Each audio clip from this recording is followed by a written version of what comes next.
and welcome to the Comic Conspiracy, episode 431 for the week of December 10th, 2019. My name is Ryan Higgins. Who's here this week? Brock Sager.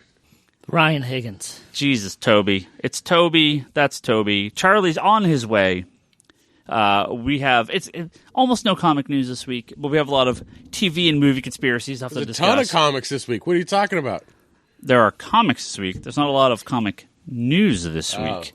We have all sorts of comic book related stuff to talk about, but there is one comic book news story I do want to start with because the orders are up, and you should order these products if you would like. For comicsconspiracy.biz, we got the final official cover art for Wonder Woman 750 coming up, the anniversary issue, all the Decades variants. If you guys haven't seen these covers, there's some pretty nice ones. Unfortunately, the ones everyone wants we can't get because they're all the store-exclusive covers. Alex Ross and Art Germ and 50 who else? other J. Scott Campbell ones. No. Oh, Campbell's got 3 of them, right, on his own site. Mm-hmm. But the standard covers, this is following in the mode of Action Comics 1000 and Detective 1000. So DC clearly has hit upon, hey, if we charge $10 and make the covers awesome, people will buy them. Well, they're doing it for Flash, too, aren't they? Yep, because Wonder Woman and Flash launched like the same time, so Flash is next month. Very similar times. Flash has been double shipped. Oh, Wonder Woman's been double shipping most of this time, too. But yeah, Flash was gone for a bit during Crisis. Yeah, I think they came out around the same time. Aquaman wasn't in his own book for a long time. Flash and Wonder Woman, probably the only two that would hit that. I mean, Batman, Superman, Detective, obviously. Batman hit, they're doing 900. They just recently hit 900. Yeah, back in New 52, so they'll be coming on Batman 1000 in a while. Yeah, we should be. It should be actually. It should be next year. Shouldn't we be getting really close to Batman 1000? Yeah. If you add them all up. Anyway, whatever. Not going to do the math here. Wonder Woman 750, and it is only 750 for the one issue, of course. They are going back to the rebirth numbering afterwards. But Jolie Jones has the main cover. Can't wait. 1940s variant cover by Josh Middleton. She's riding like a old school Golden Age Wonder Woman riding a white stallion. Pretty cool cover.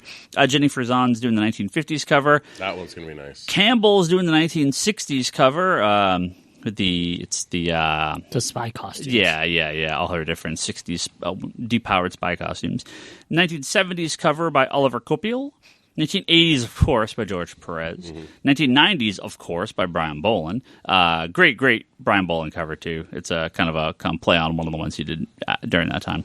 One of the most iconic images of Wonder Woman in the 90s. Adam Hughes doing the 2000s. And, of course, Jim Lee doing the 2010s. There's also going to be a 1-100 pencil variant cover of the Jim Lee cover that's going to be a sketch version. So the main cover is Jolie Jones. Jones. Yep. So those are all available. I suggest you go order those if you would like to get them from your local comic book shop. FOC is up on those, right? FOC is already done, so orders are already in. I would suggest ordering them sooner than later if you want to get those covers, because they are super sweet covers. Yeah, like I said, very little comic news this week. So we have them up on the website. Yeah, on Comic Hub. Comic Hub. Very little comic news this week, but we do have a ton of movies and TV stuff to talk about. We were not going to talk about Crisis, but Toby specifically was like, I want to talk about Crisis. So we've only had a chance to see the first 2 episodes. We're going to talk about it at the end of the episode. So we're not going to talk about it right now. It'll be in a little bit. I should say, too, before we get too far into this, at the end of the episode before the outro, there's going to be another interview I did over the weekend with Brian Keene.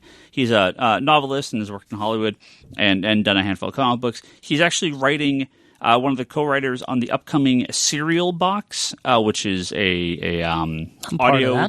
Huh? I'm part of that. Yeah, audio dramas. Devil Orphan Black continuation. He was talking about that. Yeah. They have an upcoming one. There's a series of Marvel ones coming up, and he's one of the co-writers on Thor: Metal Gods. We talked to him for a little bit over the weekend. So that's going to be at the end of the episode. So stick around for that after our regular news, but after our news and questions, but before the outro. That interview is going to be there as well.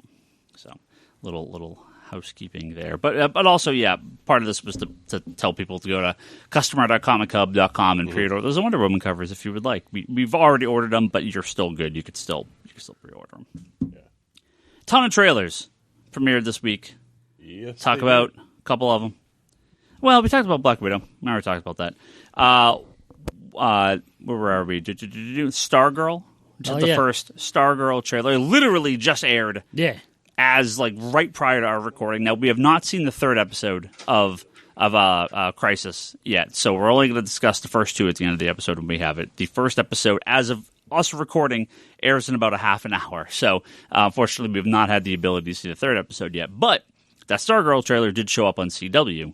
It's very CW-ish. It is. Now, you know it's not a CW show, right? It's a DC Universe show that is only coming one day sooner than the CW. So it's DCU's done, right? This is... The Harley Quinn show was on TNT, TBS, one of those. Really? The animated series? Yeah, edited, of course. Really? Because, but it's on there. So Have you watched that yet? No, I got them. I want to. They look fun. I am... Without Brock here, I'm not the biggest Harley fan. Yeah. I mean, I like her as a character, and And, sorry, Brock, got to step out for a minute. Yeah. I was not excited for this show at all. Yeah. But I kind of dig it. Like, I kind of like it. Like, I never got into any of these adult cartoon shows that are like, on Cartoon Network and stuff. Like, I never got into any of those. I'm into some. Like a couple here and there, but I just tend not to stick with them. Well, I saw a couple, but I never cared, right? This is the first time we're like, I'm actually kind of amused with this, and not necessarily with her, more so with the side characters, like all the villains, the way they did Bane, the way they do some of these other characters. I actually kind of find it. I know Kite Man's got a pretty big role. He does. In the second episode, maybe. He does, yeah. And the way they treat Poison Ivy. I'm fairly amused. I really like the plant at Poison Ivy's house, so I'm very amused with the show, and cool. I really didn't think I was going to be. So I'm actually really pleasantly surprised. Yeah, no, I definitely want to. Well, Brock disappears and Charlie shows up. Charlie, make sure your microphone's on. Cosmic swap. Wild Charlie appears. Talk about the Harley Quinn show, if you've seen any of that yet. We were talking about the Stargirl trailer, which just came out. I don't know if you got a chance to see that, but like trailer or the little trees? Official trailer. Actual trailer. Official trailer just launched, just hit. Very CDW. The Harley cartoon is I have not seen it yet, but Toby seems to be a big fan. I've watched both episodes they've done so far. It's really good. So I don't know what channel it goes on. I'm very amused. But it's on like TBS or TNT or something like that as well. It's on some cable channel too. So Stargirl, the whole reason we started talking about the Stargirl is going to be on DC Universe, but then immediately on CW. Yeah. So is that it? I mean, are they just like, well, we'll make it, but really we're going to just put this on TV? Yeah. Oh, no. Yeah, it's a little weird. I mean, I think I just enrolled for Harley another year. If Harley was going to be on anything, I would have assumed it would have gone to Adult Swim. Yeah, it feels like it. I just want to, if it is, I mean, it's done by, what's his face? Produced by, God, why am I blanking on the guy's name? Mark Guggenheim, right? Because it's by the same people that are doing Flash and Arrow. Oh, is it? Yeah, sure. Guggenheim. So, yeah. I expect that we now are going to have the JSA and Stargirl in the continuity of Arrowverse, in the Arrowverse continuity. Wait. So is Stargirl going to be Arrowverse continuity or its own, or on the DCU continuity? Or I don't know. Well, we'll talk more about that when we talk about Crisis later tonight. Mm-hmm. I don't buy that one. So, if it's going to be on CW, it's either going to be on the Arrowverse or on Black Lightning, and it's unclear if Black Lightning's in the same universe. Maybe that was answered tonight, but yeah, they kind of have. Well, supposedly, when the crossover already started on Black Lightning like last season. Right? Didn't the season finale actually was part of the Red Sky thing?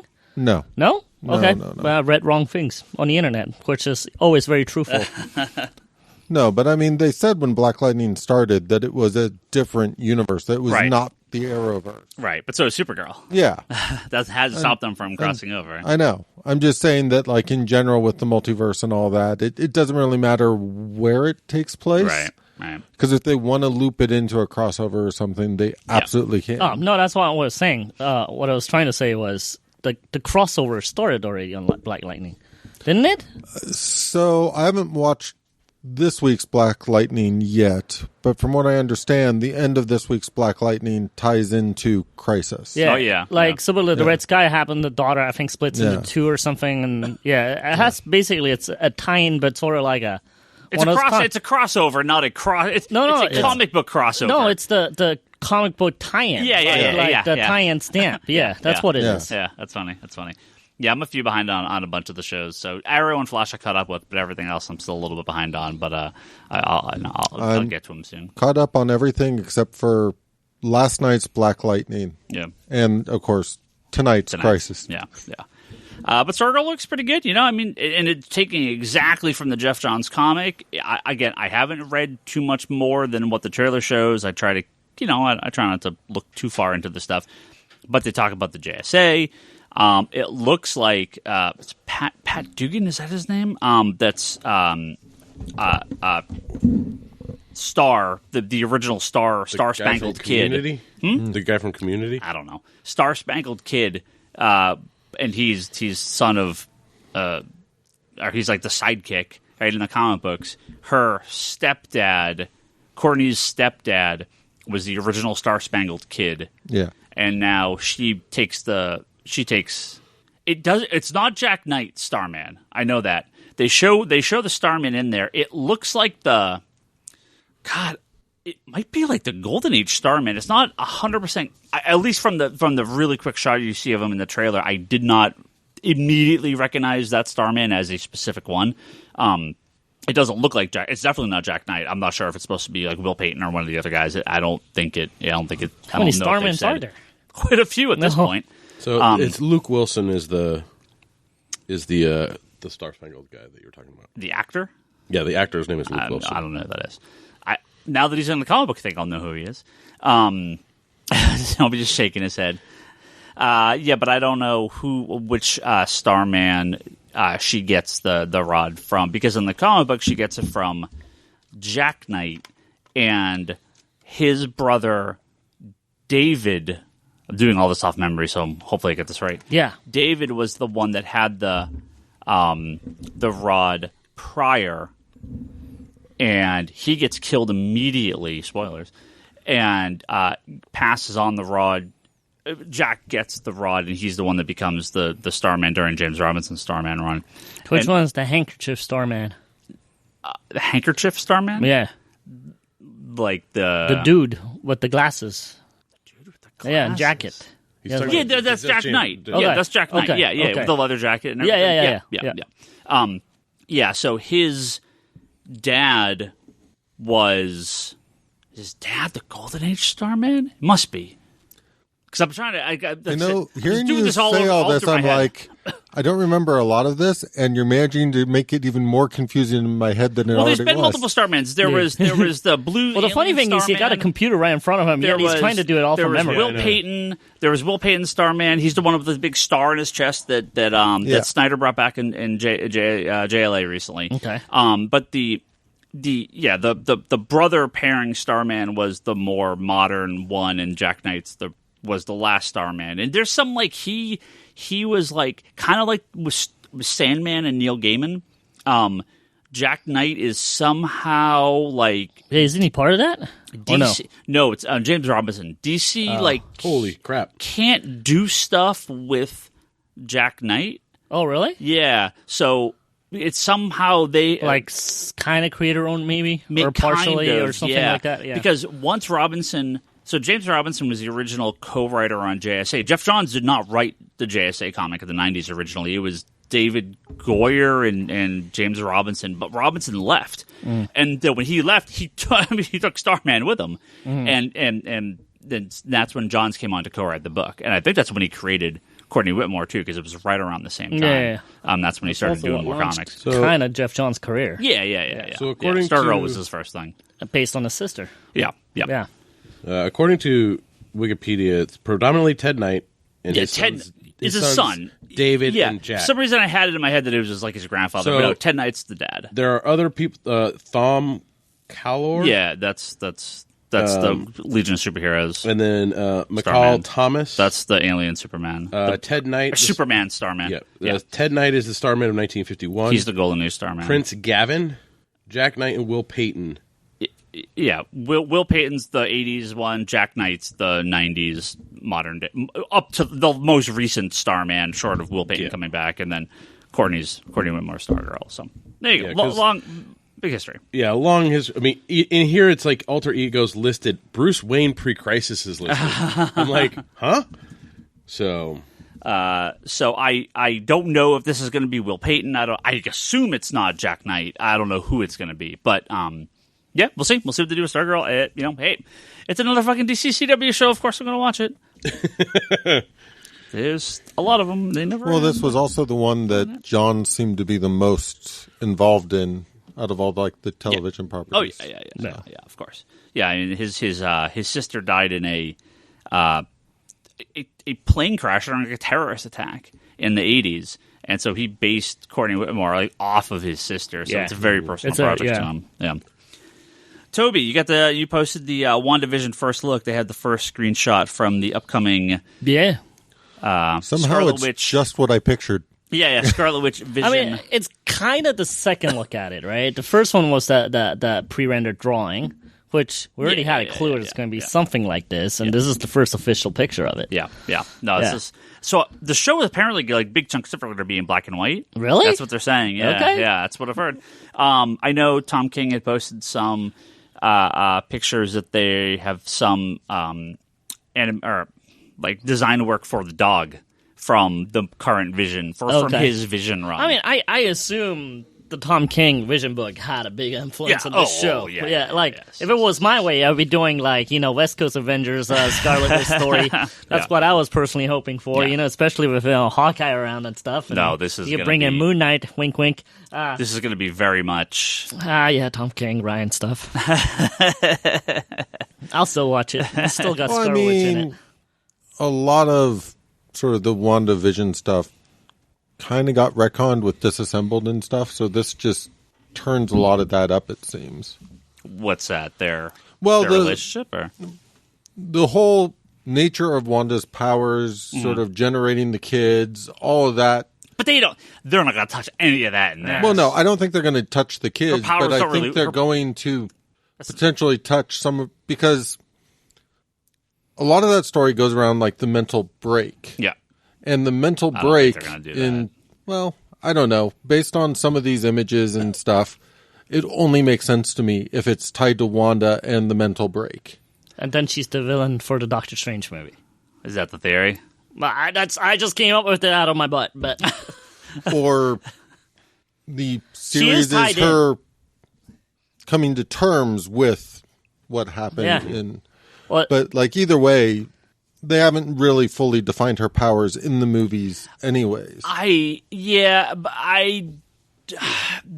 don't see them going like full House of X or full House of M on them. Yeah, no, I don't see them going full like House of M, but I do potentially see her living in her own little fantasy world. Yeah, which is probably what this is.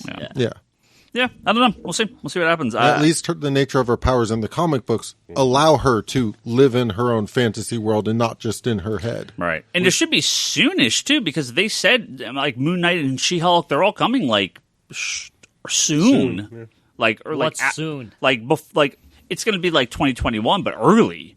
These are not happening, years off. They're in production, or in, early... But there are not many episodes, though, right? The Winter Soldier and Falcon is only 6 episodes or something. Yeah. WandaVision. Is it 8, did they say? 8 or 9? The only thing I know is supposedly it ties into Doctor Strange later. Yeah, they said it's kind of like a prequel to it. So. Yeah. Well, and a little bit like what they do with Mandalorian, you kind of could think of these. Oh, I know. Well, is Baby Yoda going to be grown up in the Star Wars that's going to be released on next Friday? Maybe. Thursday? No, I think it's the Obi-Wan show. They're like, this is basically going to be a movie, and we're just like, let's just make it a 6-episode TV show instead, because we just don't want to take the risk, for the movie. So, I'm assuming these shows will be very similar to that in tone of, we could just have it be something a little bit smaller, but it's working out well for them so far because they're so successful. Before we move on to one other, the big trailer from this last week. What's the big trailer? We have to talk about, once again... Oh, 2021? 2020? Doomsday Clock? Or no? Or not talking about that? No. We have to talk about another movie. Watchmen. Oh, God. This is going to come with a hashtag, isn't it? It was... Like I've been saying this whole time. Fucking Joker Jesus. All over again? Like I've been saying from the very beginning. Joker again? The Snyder Cut obviously exists. Oh. It's obviously real. No, he just showed a box. And why won't Warner Brothers release the Snyder Cut? He just showed a box. I mean, everyone... See, we flip-flop now. I was like, I think it exists. And you're like, no way. Now that you're like, oh, it exists. I'm like, all right, no, I'm going to fight you. It's just a box. Clearly... Ryan. It's just a picture of a box. Everyone understands that the Snyder Cut has always existed, but now us true believers have proof that the Snyder Cut... There's no proof until I see it. There's no proof until I watch it. I'm trying to see how long I can go on with this. I'm all in. This is the thing that took me over the edge. I'm all in. The internet broke you, and a picture of a box by Snyder makes you go all in. Snyder posts like a picture. five screen like 5 real boxes marked ZSJL Director's Cut. Like, this is real. This is official. He fucking took a picture of a box. You do realize... Hold on. Let me check the back of the story real fast. I think there's a box back there with the Snyder Cut. I mean, this is... You do realize that any gaffer in Hollywood can do that, right? But this is... Any gaffer, anybody with a fucking tape. So is Snyder just fucking with us now? Like... Yes. Look, there it is. Like... Look, I gotta zoom in. You could almost touch it, Ryan. You can almost see You can almost touch it through the interwebs. It's empty. All right. Running time 214 minutes. 400. I believe he had the whole Crisis pre-filmed. It's done in the can. I believe. You're a believer now? I am. So we can track the downfall of Ryan Higgins to a couple tweets. This is it. Hey, look, if it exists, actually, Instagram, I would like to watch it, right? Obviously, like everybody else. Yeah. I was you were so negative about it, Ryan Higgins. Well, I'm just waiting to find out that this is the longest marketing campaign that's ever been run. Yeah. Clearly, it's real. So at this point, they were we didn't sell as many extended cuts of BVS as we wanted, so let's draw this. Well, Momoa obviously has seen it. I'm all into the Snyder Cut. I believe in Momoa. I believe anybody else. Momoa said it exists. Momoa, so I believe it. Momoa, I'm sure he believes a lot of stuff. I'm sure he had a few beers while he watched it too. So I'm all in. I want to see his version. More than a few beers. Not the one that Snyder showed up. I wanted to see Momoa's version. He got fucking blasted. And then he's like, "Yeah, what did I do? Snyder Cut? Okay, sure." I'm just gonna... I want to see his version. See, I'm just too busy picturing the fact that, like, what if Snyder just made multiple cuts and showed different people different cuts of them? Ooh, even better. Well, this is what I'm waiting for. It's like it's such a big build-up, marketing-wise. Ryan's just going to pre-order copies for everybody who works in the store. No, I'm going to order one for myself. Met Ryan Higgins? He don't give a fuck about us. I'm going to go see it in the theater. It's legitimate. Okay, like total legit time. I actually think that they'll put this out as a release thing for for the DC for HBO Go Max motherfucker thing. Yeah. I mean, it does feel like there's enough talk about it. There's enough push. Damn, if I only knew just a picture of a box get you to believe. What's that, Charlie? The fact that they won't let the buzz and like. When's the last time you didn't see an article about the Snyder Cut in like the past? There have been more in the last year than the first year. Yeah. There's been more in the last 6 months than the 6 months prior. Yes. It's getting more, not less. Yeah. So they're doing something. I just think it's funny that when he was working on it, everybody was like, "Oh, he's gonna F it all up. Go, Joss Whedon. He's gonna save it all." And then it all crumbled. And now we're like, "Oh, we believe in you, Snyder. Bring it back. We want to see your version because that's the version to see," right? So it'd be hilarious, kind of, if his version is going to re-trigger the DCU cinematic universe. Yeah. and then we get all these other movies again. Now, all right, hey, no, let's backtrack a little bit, and it's kind of probably a leeway into the Wonder Woman trailer that we're probably going to talk about eventually today. Yeah. If the Wonder Woman movie, as it were, came out on its own with the sequel, if the Momoa Aquaman came out as it were, and we get the whole Justice League later, like in 2 years or 3 years from now, do you think that would have been fine? Well, people forget. What did we have prior to Avengers? Iron Man 1, 2, Cap, Thor, and Hulk. Well, I did not forget. That's it, right? Yeah. So that's still a good 5 movies, 4 movies. Clearly, I can't count sometimes. Clearly, Batman or Superman, Batman, Justice League is maybe a little faster than they should have gone. But yes, it would have been nice to have had at least Aquaman, Wonder Woman, maybe that Flash movie, and then or maybe a second Man of Steel movie. Second Man of Steel. Clearly, it would have been nice if they waited a bit. They should maybe Batman in the background of all those movies, and then slowly assembling the team. As much as I like it, BVS should be their Civil War, not their second movie, right? I could like it, but also see the flaws. Yes. In it, right? Oh. You're admitting to the flaws in the DCU? I always have. It's a new day. He's a believer of the Snyder Cut. He believes in flaws in DCU. Can we not forget Suicide Squad, please? Yeah. Oh, it's Suicide Squad. Yeah. So sorry, Brock. It's all right. I love that. There is the pacing was not the problem. I think it was clearly it was just not the right movies. All right. Well, Suicide Squad also. Yeah. I think it would have done really well, just not as the number 2 or 3 or whatever new movie it was. Number 7 or 8. It would have been phenomenal. Well, they were trying to cash really well. They were trying to cash in on that. Oh, Margot Robbie's easy sell. Yeah. I'm sorry. Yeah. And she did good. Hopefully, for me, it's just again one of those things of there wasn't really a clear vision. There was just we're trying to rush to this. There was a vision. It just wasn't the vision that Warner Brothers Snyder was the vision. Yeah. But here's the thing. Even with Snyder having a vision, I don't necessarily get the impression that when he made Man of Steel, he's like, the next thing I want to do is a Batman v Superman. I think that was... Do you think that was a fast track? I think it was. I think this was always his plan. I mean, Snyder actually was very excited about that. Maybe a little too excited. I think in the end he got excited, but I truly think that what ended up happening is they started on Man of Steel, and Marvel's momentum just kept going, and it became we need Justice League yesterday. Yeah. Yeah, sure. Oh, exactly. And even BVS became just as much about, okay, we need to put in Wonder Woman, we need to put in these shots of the various Justice League members. Yeah. It feels to me like everything very quickly became fast-tracked to, we need to get to Justice League as fast as possible. Yeah. There was also I think Snyder had a vision. I just don't know how much his vision also got fast-tracked as things evolved. Well, there was the backlash from also the reception of Man of Steel, right? You had...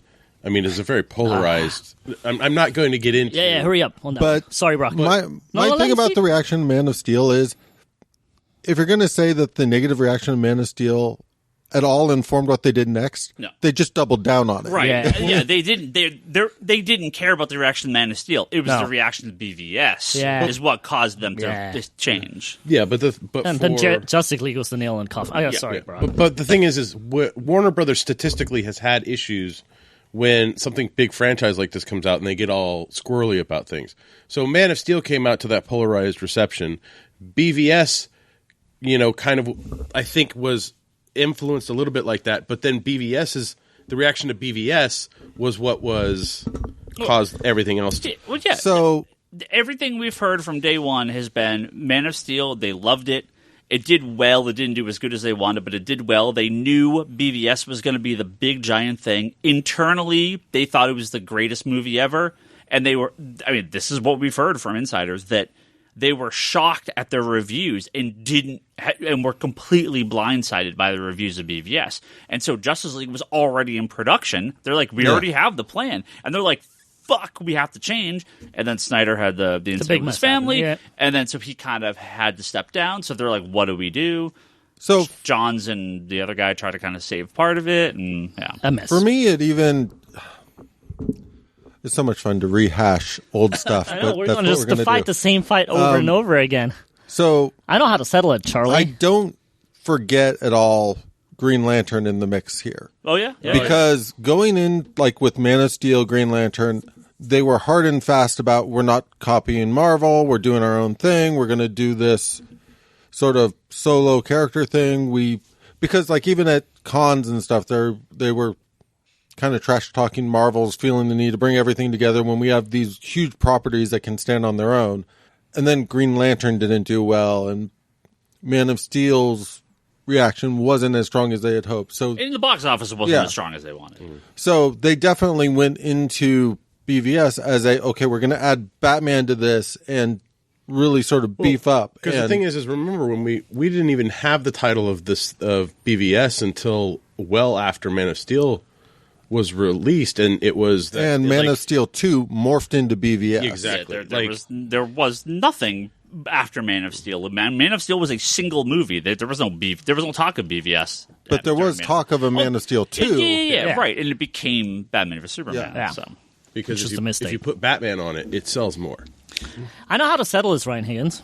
Just call your friend Zach. Get him on the podcast. Have him spill the beans. Just call him. Just call him. Tweet him. That's what you do. Tweet. He's on like Vimeo, or he's on like weird sites. Not like good money sites. Site? Yeah. No, Vimeo? Venmo? Yeah. Venmo? The video site? You mean the biggest like non-YouTube site?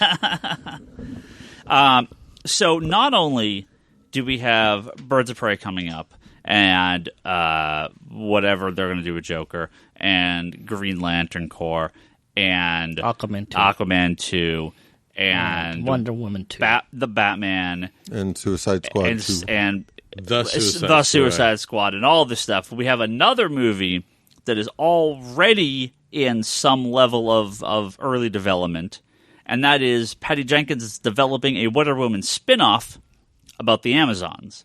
For HBO Max. She is not going to direct it, and Gal Gadot's not going to be in it, but this is going to be... Is it about young Wonder Woman? Teenage Wonder Woman? Probably that, Kid or Wonder Woman? Even earlier. There's nothing. We don't know. Could be the history of the Amazons. Could be what they're doing today. I would watch Kid Wonder Woman with Artemis as her like bully girlfriend person. I think just like a history of the Amazon show could be awesome. Yeah. So there's a lot of potential there. I mean, a lot of everybody loved those scenes in Justice League where like they were fighting Steppenwolf and stuff. And you had like those with the Amazons and the humans, and like the Green Lantern Corps was in there, and like you had all of this huge lush history back there, and everyone's just like, that looks amazing. Yeah, it was really good. So the big thing, of course, is the Wonder Woman 1984 trailer. Now I can confirm that the music is for now is accurate for the time, because New Order's Blue, while a remix, I'll give you the remix, it's okay. New Order's Blue Monday was released as a single in 1983. Of course, it did not appear on the album version until 1986, but that's not what we're talking about here. We're talking about the single version from 1983. So the music is accurate. 10 out of 10. Okay, so when I first watched this trailer... What wasn't? 0 out of 10? 0 out of 10. I'm not seeing extreme. this movie. No, really? It's as bad as Stranger Things. I shit you not. When I was watching... I will hold you to that! No, hold on. When I was watching the second trailer, music all wrong. I'm going to get up. Ryan's not watching it. When it's playing some like Red Hot Chili Peppers, I'm going to get up in the middle of the theater and just walk out. And just be like, nope. So I will do a slow clap and get up. So when Wonder Woman trailer dropped, I was like, all right, cool, let me watch this. And I put it on, and I'm watching it, and the music starts, and that Blue Monday, so I'm like, man, I love this. Oh, shit, is this the right time period? Because if it's not, Ryan Higgins is going to flip the fuck out. As long as, like, you know, the movie's not clearly set in any time. It looks summer-ish. So besides the title? As long as... No, I mean, besides the title? Within the season of the year. It does not appear to be like, you know, it's not a Christmas 1984 movie, right? Yeah. So I'll give you, like, early fall 1984 and before. There's so many great new wave hits from that time period. So many good hits. I don't need, like... super late, like Echo and the Bunnymen. You know, there's going to be a phone call next week. There's going to be a phone call. Is this Ryan Higgins? Early Ramon. This is Jeff John's assistant. He's been told. I've been told that we have to come recruit you to fix all the songs. I'll make the soundtrack. Don't worry. There you go. Just have him come. I just really want somebody to get permission to replace all the songs in the movie just for the showing Ryan's going to? Oh, yes. Out of time. It's going to be ludicrous. Everything that you hate. Off the bat. It's like... Old Town Road is in there. Yeah. From the beginning titles, like DC logo. Boom, boom, boom, boom, boom. I'm gonna all the shit that Ryan hates. I'm going to pull a Toby and a Leanne, and I'll re-edit the music. It's going to be like a second movie for you then. Just add all new music to it. Right, intersplice some music videos to it. So, yeah. So, Wonder Woman 1984, reaction. Good trailer. Good trailer. Yeah. Yeah. It set up the exact questions I would like it to set up, so I'm happy with it. How is Chris Pine back, right? Yeah, that's kind of the big one. He has a fanny pack. Well, I mean, even in the trailer, he has a fanny pack. React with him showing up. Yeah. I'm very happy with the way that they're handling that. Maxwell Lord looks like such a dickhead. For a second, I feel thought like he's channeling. Yeah, I feel like he's channeling Fillion. Is it? Yeah, but for a second, I thought it was Fillion too. I had that reaction. Nathan Fillion? Yeah, my wife had that reaction. Yeah, I was like, because there's like one close up where he smiles. I'm like, is that Fillion? Well, Pedro Pascal, besides having like the fucking... That's Pedro Pascal? Yes. No! Mando. It's Mando. Fuck you, Mando. It's the dude that got his eyes gouged out. Yes. That's Pedro Pascal. Yeah, he's having a good couple of years. Yeah, he does. Yeah. Good for him, man. I like that guy. Yeah, he's really good. Yeah. He's unrecognizable. Yeah, I had no idea. That's amazing. Yeah, I thought it was Nathan Fillion even. It does look like him. Yeah. Wow. I almost It even wonder, sounds like him. I wonder if he was like an early... Yeah, yeah. Because he could... Because he's also in the cartoons. He's also, what's his face? Hal. Huh? He's Hal in the cartoons. No, wasn't he? What's his called? Wasn't he Steve Trevor in the Wonder Woman cartoon?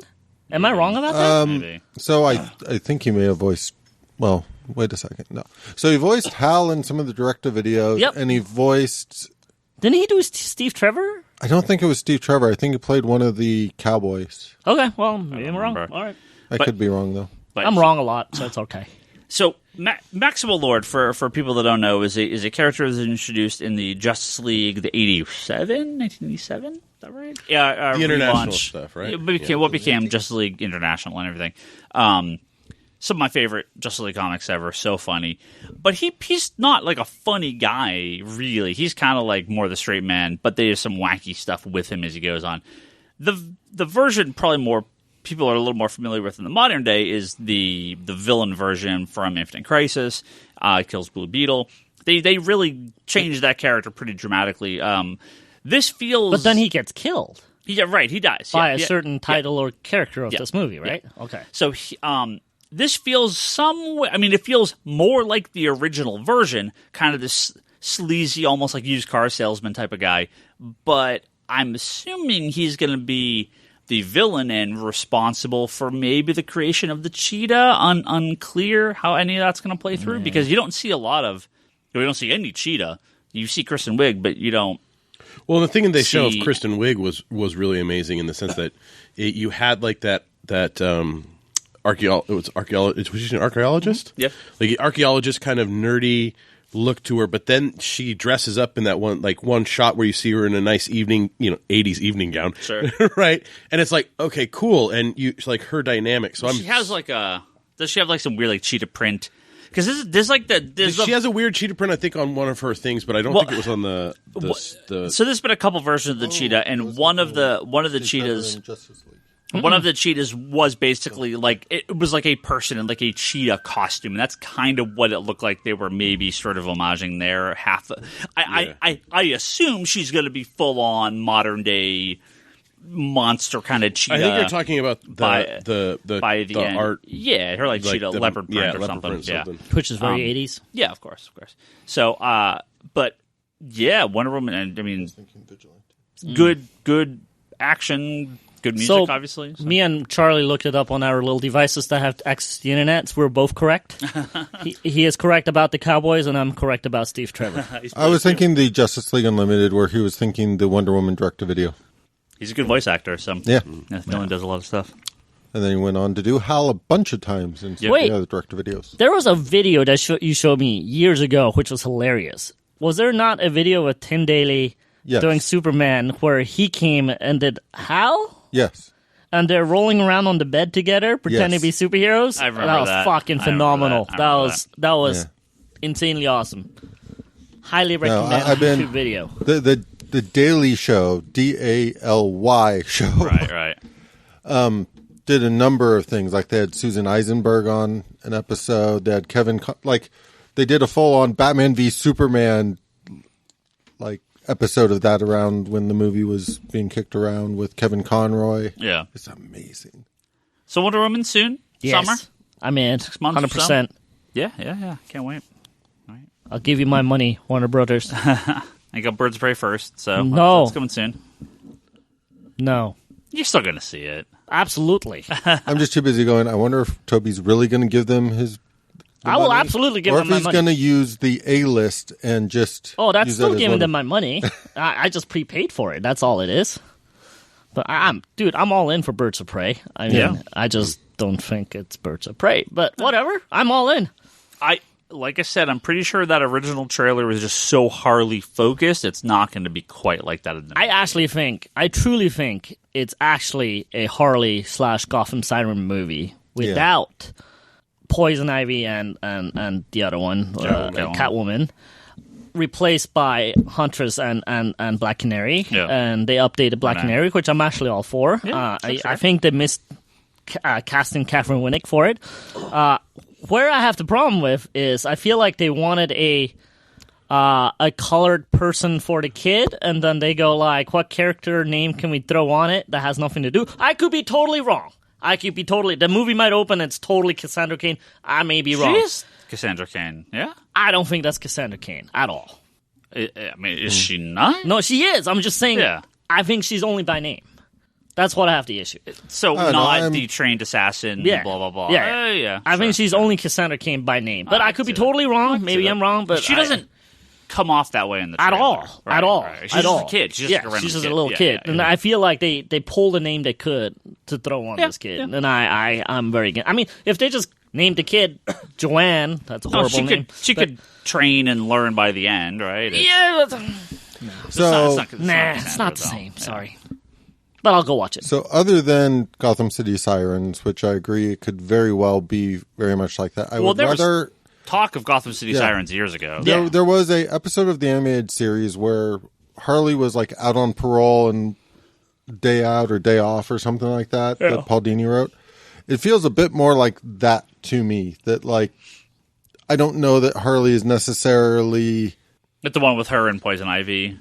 It's not even her and Poison Ivy. It's where she kidnaps that she goes to buy a dress. She pays for the dress, and the alarm goes off. But they didn't take off the security tag, and then she flips out thinking they're trying to send her back to prison. Yeah, I remember that. Yeah, it's a good episode. Yeah, we'll see what happens. So a couple DC movies coming up. Obviously, we talked about Black Widow last week. Towards the end of the episode, so. A lot of movies coming.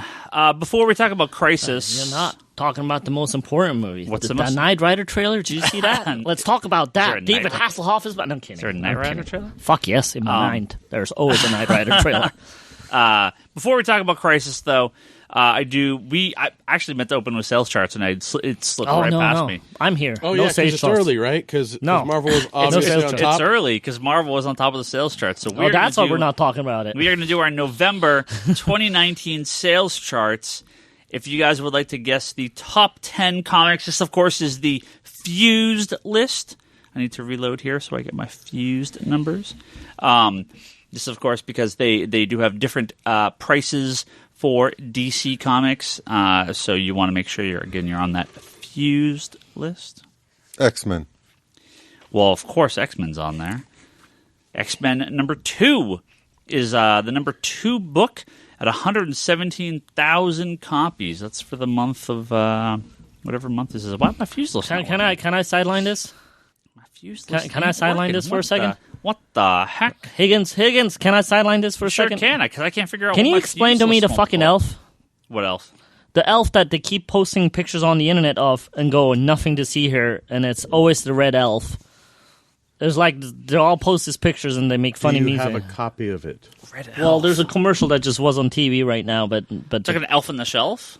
Like maybe a weird little a red elf in red pajamas. Yeah, and there's always he's doing weird things. And it's like something like nothing. Where's that come from? Elf on the Shelf is. I have no idea what. Is he like a creepy elf? It's past. It's past. It's some new thing. My kids do Elf on the Shelf, and by new I mean like 20 years old. It's basically what you do with Elf on the Shelf is you have this elf, and he moves around the house at night. You're not allowed to touch him because he reports back to Santa.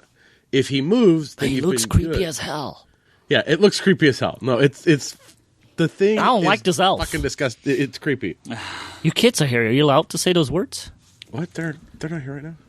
They're not. Where they are they? left a while ago. They did? Yeah. What happened to them? What the hell? Magician? Yeah. What the hell? Magic. No, the paint job on the eyes makes it look creepy as shit. And what people are doing is they have the Elf on the Shelf doing weird things. Yeah, like fucking a Barbie. Since your kids are not here, we can talk openly. You can talk. Yeah.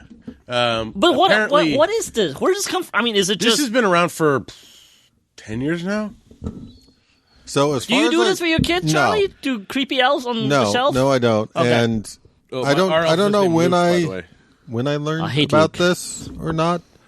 But my general understanding of it is the idea of Santa has a spy in your house. Oh, that's even creepier. And that elf is supposed to tell Santa if you're being naughty. No! And therefore you won't get presents. Yep. Oh, hell no. Can you imagine you wake up and the fucking elf is just sitting by the bed staring right at you? Oh, no! It's been around since 2005. Oh, hell no. No. Yep. I'm going to put one in Ryan's house. I was going to say with cameras in its eyes. Some people have gone to having evil elves that beat up the one in the red pajamas. That's not as fun. It's more fun if the elf is beating up real humans and staring at them. It's okay. Toby's just going to make his horror movie about Elf on the Shelf. I think so. It's freaking creepy as hell. All we need to do is make sure that there's an elf on the shelf. I think that Elf on the Shelf has like a whole new business venture now. They sell clothing for it. They sell accessories. Creepy. Well, let's continue to guess. I got the fused list up here. The number Battle Pug. Of course, this because we have to fuse Battle variant Pug covers. Battle Pug. No, because DC Comics has some variant covers that are more higher priced, and they are considered different items. So this is a list that takes those items and adds them together. So we have the fused list of top 10 exactly. So Batman variant covers are included, just like all the other covers. So number 2 is X-Men. Number 2 is Batman on this list. Batman is on this list.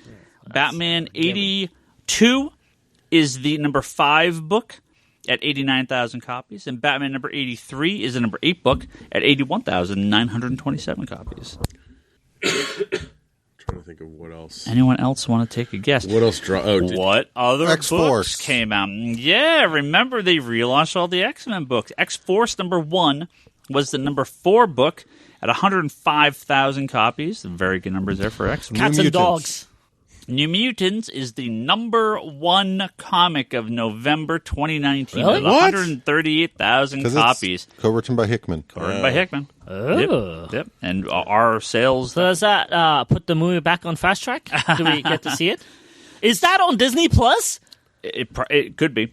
No, it wouldn't be on Disney Plus, but they could put it on Hulu. I thought they were redoing it. They've redone bits of it. So we got 1, 2, 4, 5, 6. Oh, sorry, 1, 2, 4, 5, 7. Let's see. Let's go to number 10 and up. Number 10, it's a Ryan book. It's a Ryan book. Neil Gaiman, Sandman. You're close. Neil Gaiman, Punisher. I mean, you're not close at all, but you're in the right Ryan realm of. Hold on. I'll get Ryan's this. favorite things. Constantine. No. Hold on. Jeff Johns. You're getting close. Oh! Doomsday Clock. No. The other one. November. What's the other book? Shazam. God damn. Johns has been very involved with these characters multiple times. Watchmen. Legion of Superheroes, number 1. No way. The number 10 book at 75,000 copies. Really? Yeah. All right. Jeff Johns, all right. Like half of those came Well, here. that was Bendis, right? Yeah, it's Bendis. It's because Ryan Higgins... I just said it's just involved, right? Bendis is... Well, Ryan Higgins ordered half of that stock. He brought him... It's all in the back. Yeah, he added. He brought him to Smallville. They've done a lot of stuff. Undiscovered Country on that list? Undiscovered Country is the number 11 comic. Just missed it. Just missing out of the top 10 at 73,000 copies. Should get that super exclusive dope cover from the Comics Conspiracy. Should, Comics. Even Comic Hobbit, because I hate the Hub. No, I actually love the Hub. Scott Snyder and Charles Soules. Even though, I have one thing to say about the Independent. cover. It looks very much like Korra. Our cover? Yeah. Yeah. It's very much Korra. Yeah. So we got 10. Number 9, it's a regular on the top 10 list. Marvel comic, pretty popular character. He's been in a few movies from time to time. Green Arrow.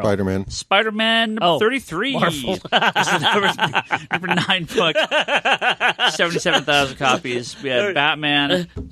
There used to be a store I worked for that's not Ryan's, and I remember I got in a fight with the owner's sister when she started working, and the thing that she did that annoyed me the most was when she was at the register and then held up a comic book and going, Toby, is this Marvel or DC? Sorry, I just pulled that one myself. Number 7, it's a Marvel comic. It's a pretty popular character. Had a few movies. Wait, which Marvel DC? See, I missed that part, and then I'd say a name. It's a Marvel comic. It's a Marvel comic. Okay, it's number 1. It's a number 1. It's a pretty popular character. Yeah, Psylocke. Had a couple movies. Was there a Deadpool? Deadpool number 1. Ooh. The relaunch of Deadpool number 1 is the number 7 book at 83,000 copies. Wait, they relaunched Deadpool in November? They did again. They did. Yeah. What is this Deadpool series number 12? 100 at least.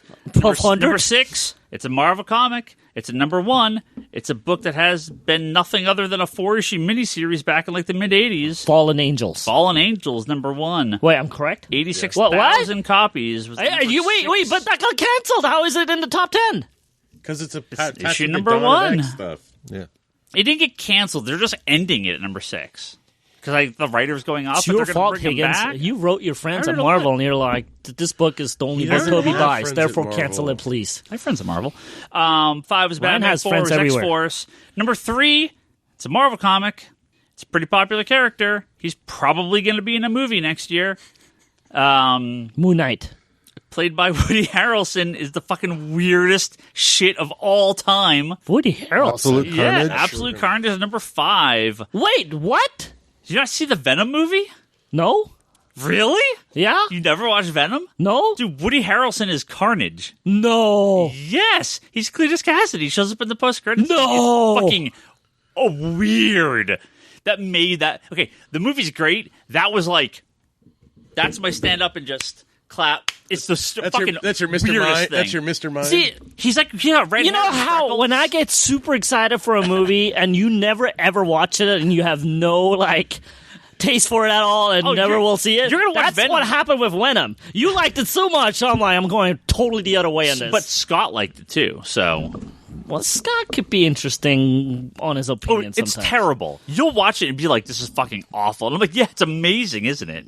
It's really bad. It's so good. bad, it's good. Yeah. I do not know how to read you in this at all right now. Venom's so I think weird. you're trolling me. Venom I is think I'm so watching it, fucking and then weird. you're like, haha, I got you. No, I legitimately like it. It's so bad. See, we need to have a Patreon tier where we watch some of these movies together and just have an audio track of the... Oh, we have to watch like Daredevil. I have to make him watch it like in that movie Clockwork Orange where they pull the fucking eyelids open and shit. Me and And Seth. a giant cock statue on the side. For Seth, the hell. Me, Seth, and Leanne. Oh, I think Leanne was just like doing something, but she was there. We watched it on New Year's Eve. Did not watch a couple it. of years, and then we're like, "This is no you better." You watched the wrong version. Is what you did. You watched the same one over, and you go, "No, it's just as bad as I remembered it to be." Is it Tupac was in it? Is that who it was? Who was it? It's Coolio. I can't remember. Coolio. You're just trolling me at this point. You didn't want to get punched. So that's your top 10. Legion, Spider-Man, Batman, Deadpool, Fallen Angels, Batman, X-Force, Carnage, X-Men, and New Mutants taking the number 1 Did you ever get that other cover for Fallen Angels back? Now, quick question. When did we get this list? Got it the fucking very first day possible because Marvel cleared the top of the ranking. This is official comic books of 2019 sales are up on single issues over 2018. So that's because Ryan Higgins ordered more after a couple flat to slightly down years. We are back in the net positive for 2019 for single issues, and December is shaping up to be a humongous month. So there's a lot of big books. This week and next week are going to be very big, kill people, very big. So we are up 1% versus same month previous year for all of the top 300 comics sold. Up 2% versus same month previous year for dollar sales. Graphic novel sales are up. Year to year, graphic novel sales are down. This clearly been. Well, I mean, we haven't had like Saga went on hiatus, like things that are consistent, and a lot of people are moving to comics. Yeah. No, stores are moving to order outside of Diamond for graphic novels because they have a hard time keeping some indie stuff in print and the kids stuff. Overall units, every single thing shipped by Diamond Comics in November. Marvel Comics was 42.68%. DC was 32.41%. Image was 7.87%. Boom coming in to the number 4 position at 3.07%. Boom has had a number of humongous successes in the last couple months. Hey, did my special order come in yet? Which one? The book. Pure Rangers. Power Rangers? No, not yet. Damn it. Not yet. That's actually a good question. Let me look up. Ryan Higgins. Should have been here by now. Overall dollar, Marvel at 37.41%. Ooh, slipping under that 40%.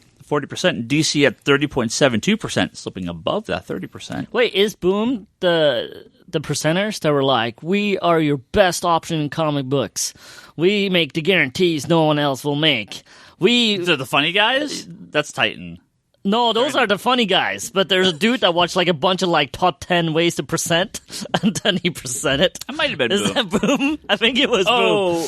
He's very corporate-y. Yeah. But that's fine. But did they do the same presentation this year as they did the previous year? I think they did. But they do have the best return policy, which is what he emphasizes about 15 times in his presentation. Image kind of matched it, but not as good. Okay, well, fair enough. I mean, if you got something that you're willing to put your money on, and they're writing it, yeah. So, like, once in future, the Kieran Gillen comic that's been out for a few weeks, they're like, well, they're not going to do it past issue 6. It was supposed to be a 6-issue miniseries. Sure, it's now going to be ongoing because it was so successful. Okay, but the entire first 6 issues are returnable. No qualifications. Well, okay, Charlie. When we went, that was the dude. When me and Ryan went, he actually didn't do it. So actually, Ryan did not see the same presentation, I believe.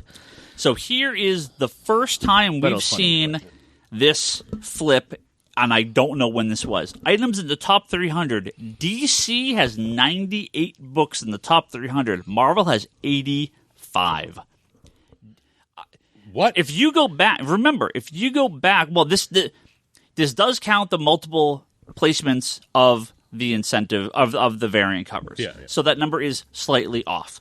However, if you go back a year or even 6 months, DC had like 50 books in the top 300. 50 or 60 books, and Marvel had like 120 or some shit. Yeah. So Marvel is trimming, DC is expanding. So it's good. Both were too far. I also think that, how many people are still ordering those second prints? I mean, remember Marvel was pumping out those second prints like there was no tomorrow, and they've kind of... It's really bad right now. Yeah, they published an absolute... Well, it's because they started printing out second prints without actual new artwork. Instead, they took a panel and just enlarged it. But they have second prints, third prints, fourth prints, fifth prints, sixth prints, like before the books even happened. Yeah. Total dollar share of the top 300 comics and top 300 graphic novels. So this is basically the best of the best, all the brand new stuff for the month. Marvel has 43.54%, DC has 34.61%, Image at 7.82%, and of course, like I said, Boom jumping up to the 4th place at 3.28%. So very, very good month for Boom. Good month for comics overall. Very, very strong month. And December is going to be fucking nuts too. So yeah, comic book sales are up for the year. Graphic novel sales are down, but like I said, those are being serviced in other areas where single issue comic books are solely through Diamond Comics. So great to see comics having already a positive year for sales. Hopefully, we're up another percentage point or so in December, and that leads into a strong January, February, March. I know my numbers are still very strong going into those months. So some big numbers. Yeah, we just need some people to come in and buy their stuff so we have space for all these. Oh my god! Like we doubled the size of our sub boxes, and we need more room again. Since we moved here, it's odd. It's ridiculous. It's so fucking crazy. So what am I building? It's not just from people like not picking up their stuff. That's not what it is. Most people are. It's just we have so many goddamn more subs now. So when am I building the shelf? Because I don't think your ropes and pulleys will work too well. I have to get like a little like basement to like pull the. Like, give me your number. I want a basement. You hit the number. Can I have a basement? You can be in the basement. We'll send through a pneumatic tube, the customer name, and you can just. But I also want brick walls and a bunch of one-up arcades. Through a dumbwaiter. Just move it up. Now remember, next week we are going to be talking about we are recording 2 episodes next week. I do not. We are? Quite. Yes. Next week's the double in a year. So get those lists together of your favorite stuff. Oh, shit. Get my list together. Oh shit, that didn't read. Brock, not sitting here and being like, I guess this that I just thought about. Like actually. Let me guess what was on his list. Harley? Take 5 minutes and put a list together before we record the podcast. Thank you. So I'm not sure which order these are going to be released. We will talk more Crisis, clearly. We'll obviously talk Watchmen, because that'll be finished next week. But all that stuff's coming up. But Toby, of everyone, said, I need to talk about Crisis. Yes. I was not going to talk about Crisis. Why not? Are we going to do any questions or anything? Yeah, we got some Twitter questions, too. Yeah, why not? Why were you not going to talk about the Crisis? Because we're only going to have 2 episodes. Third episode is 20 minutes But what did you say about the first episode on the mighty Twitter sphere? Me? Yes. It was a really good episode. No, you said something even bigger than that. What did I say? You said something like, I died and went to heaven. No, I was in the Facebook group. Oh, okay. Okay. But you're obviously still alive. I like how Ryan's like, I said this over here, I put this on Instagram. Yeah. At least he knew. I don't know where I posted it, dude. Hold on, I got posted some stuff. On Twitter, he's like, it's amazing. On Facebook, he's like, oh, jizz my pants. On Instagram, it's like, look at my brand new 4K TV. At least he knows, man. I write stuff on the whiteboard at work, and I thought like, I thought that was on Twitter, and that's on the whiteboard at work. You don't have access to your Twitter. That's true. Occasionally I do, though. I tagged you in something the other day. I don't remember what it was. Yeah. Yeah, we'll see it in 2020. I needed to talk about it so much that I started talking to Charlie while I was on the throne this morning.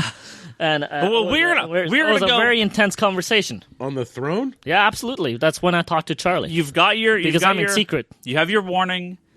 We are going to do questions after this. There's going to be the interview after that. Bryce is not here, so this is only going to take like 10 minutes. So if you want to remain completely spoiler-free on the first 2 episodes of the CW Crisis on Infinite Earths crossover. Let's be honest. At this point, they have watched more than we have. They probably have. Yeah, at this point, they absolutely have watched more. Fast forward 20 minutes. But if you want to listen to... I want to hear Toby, and then we'll talk about it for a bit, and then we'll do questions. Toby.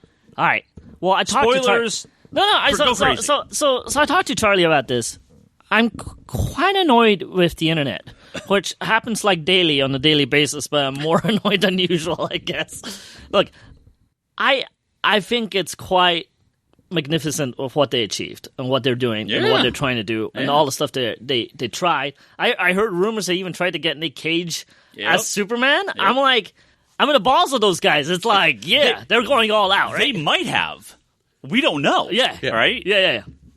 So the internet seems to have like kind of backlashed against the Crisis. So and you know nothing about it, which like boggles my mind because you're a motherfucking internet man. I'm not. You are. Yesterday was crazy at work. We had a huge FOC. I had a ton of work here to do at work. That never stopped you. Went home, recorded Geekbox, stopped Geekbox, watched Crisis, passed out, came to work this morning, busting my ass doing all of this. I don't know shit. If the internet that sounds like a Toby schedule. Welcome to my life. And I'm going to leave here, go home, edit the podcast, watch Crisis, go to sleep, wake up, sell comics on Wednesday, go home, and pass out again. Do you have blackouts yet? Because those will come eventually too. Where you miss stuff and you just like build your own storylines in it. I haven't interneted much in the last day or two. So why does the internet hate Crisis? So okay, look. The Crisis obviously have a budget that they have to adhere to, right? So not everything is possible. Like, and I talked to Charlie about this earlier. Like, if some of these cameos happen as pure cameos without us knowing, it would have been a holy shit moment. Yeah. Right? But the fact that I think... The fact that I guarantee you that shot of Hawk and Robin was just... That's just fucking editing. It's just cutting room. It's just cutting room floor. That's all I want. Yeah. That's fine. Yeah. That's awesome. Yeah. The fact that they got Burt Ward and I forget the actor's name. The guy that plays Alexander Knox. Yeah. That's great. He's a co-writer on the Batman movie. I wish I knew that because we could have asked Mr. Ham last week about it. Yeah. Look, part of me really wanted more, right? I mean, like, I understand where the hate comes from. Like, I wanted more. More cameos? No. It's... You want a fucking 3-hour Crisis movie? Absolutely. Look, I know that's not possible. I'm just saying, look, like, with all the hype, you know... The Crisis I had in my mind is a 13-episode miniseries with Burt Ward on the Wave Rider, having storylines interacting with things happening, right? They made a joke about Superman 3 in the second episode. I'm satiated. I'm good. They did everything I wanted them to do. Okay. But Toby's point is, with all the internet hype going into this, they set a lot of expectations around that were not realistic, I feel like. Yeah. And sure, I want more too. But it's not because of what they said, but because the fans heard Burt Ward's going to be in it and assumed it would be more than a 2-second cameo. That's their fault. I never assumed it'd be more than that. Yeah. I mean, look, I would have liked more. I'm not going to say no, right? Of course. But the Smallville thing happened. I personally think, actually, that kind of works. The Smallville stuff was so good. It was perfect. I was like, I quite like it, but there's people on the internet who go like, I hate this. I spent 10 years watching this just for him not to be giving up his powers to live a life. I'm like, I actually feel like it worked for that Superman or that Clark Kent, right? Totally. Yeah. So Quentin Tarantino once said he will never do a superhero movie because of the nerds, the fans, right? And I'm like, between the Aquaman pilot that never got shown because the nerds revolted against it before it came out, and I actually enjoyed it at the time. Mm-hmm. I totally see his flaws now, and even at the time I probably saw it, but I quite liked it at the time, and I wanted to see it on TV, right? I feel like we're too damaging to our own culture. Nerds are fucking awful. It's come on, man. If you don't like it, then don't watch it or move on, right? Yeah. I'm like, but for people like me, you, Charlie, maybe Brock, I'm not sure if you liked it or if you watched it. I love Crisis. It was amazing. So, look, I personally, I wanted more, sure. Here's the difference between, and I'm not going to claim to know the age of every person saying this, right? Is it children? Millennials? I practiced that word, by the way, which I couldn't say before. I think there is a element. I do believe you did that. Where I definitely practiced that word. Some people, right, especially some younger people, when you have grown up in a society that gives you everything you want, and you always can get it, it's the instant gratification generation. The fact that we had to live through decades with none of this available. Dude, Smallville was Smallville was groundbreaking when it came out, right? Yeah. No. I think Superboy was groundbreaking when it came out. Flash and that was super young. Yeah. Barry was super young in that. Yeah, they had in Smallville. Yeah. Well, he was not any particular he was Flash. Bart He was one. Bart. Yeah, it was Bart. Yeah, okay. but he had all the fake IDs or whatever. They which he was in the X-Men movie as he was in the X-Men First Class as one of the X-Men. Oh, nice. Yeah. I'm not claiming this is obviously everyone, but I could see some people that were like, my first experience of comic books was the Avengers movie. Why is this not like this? Right?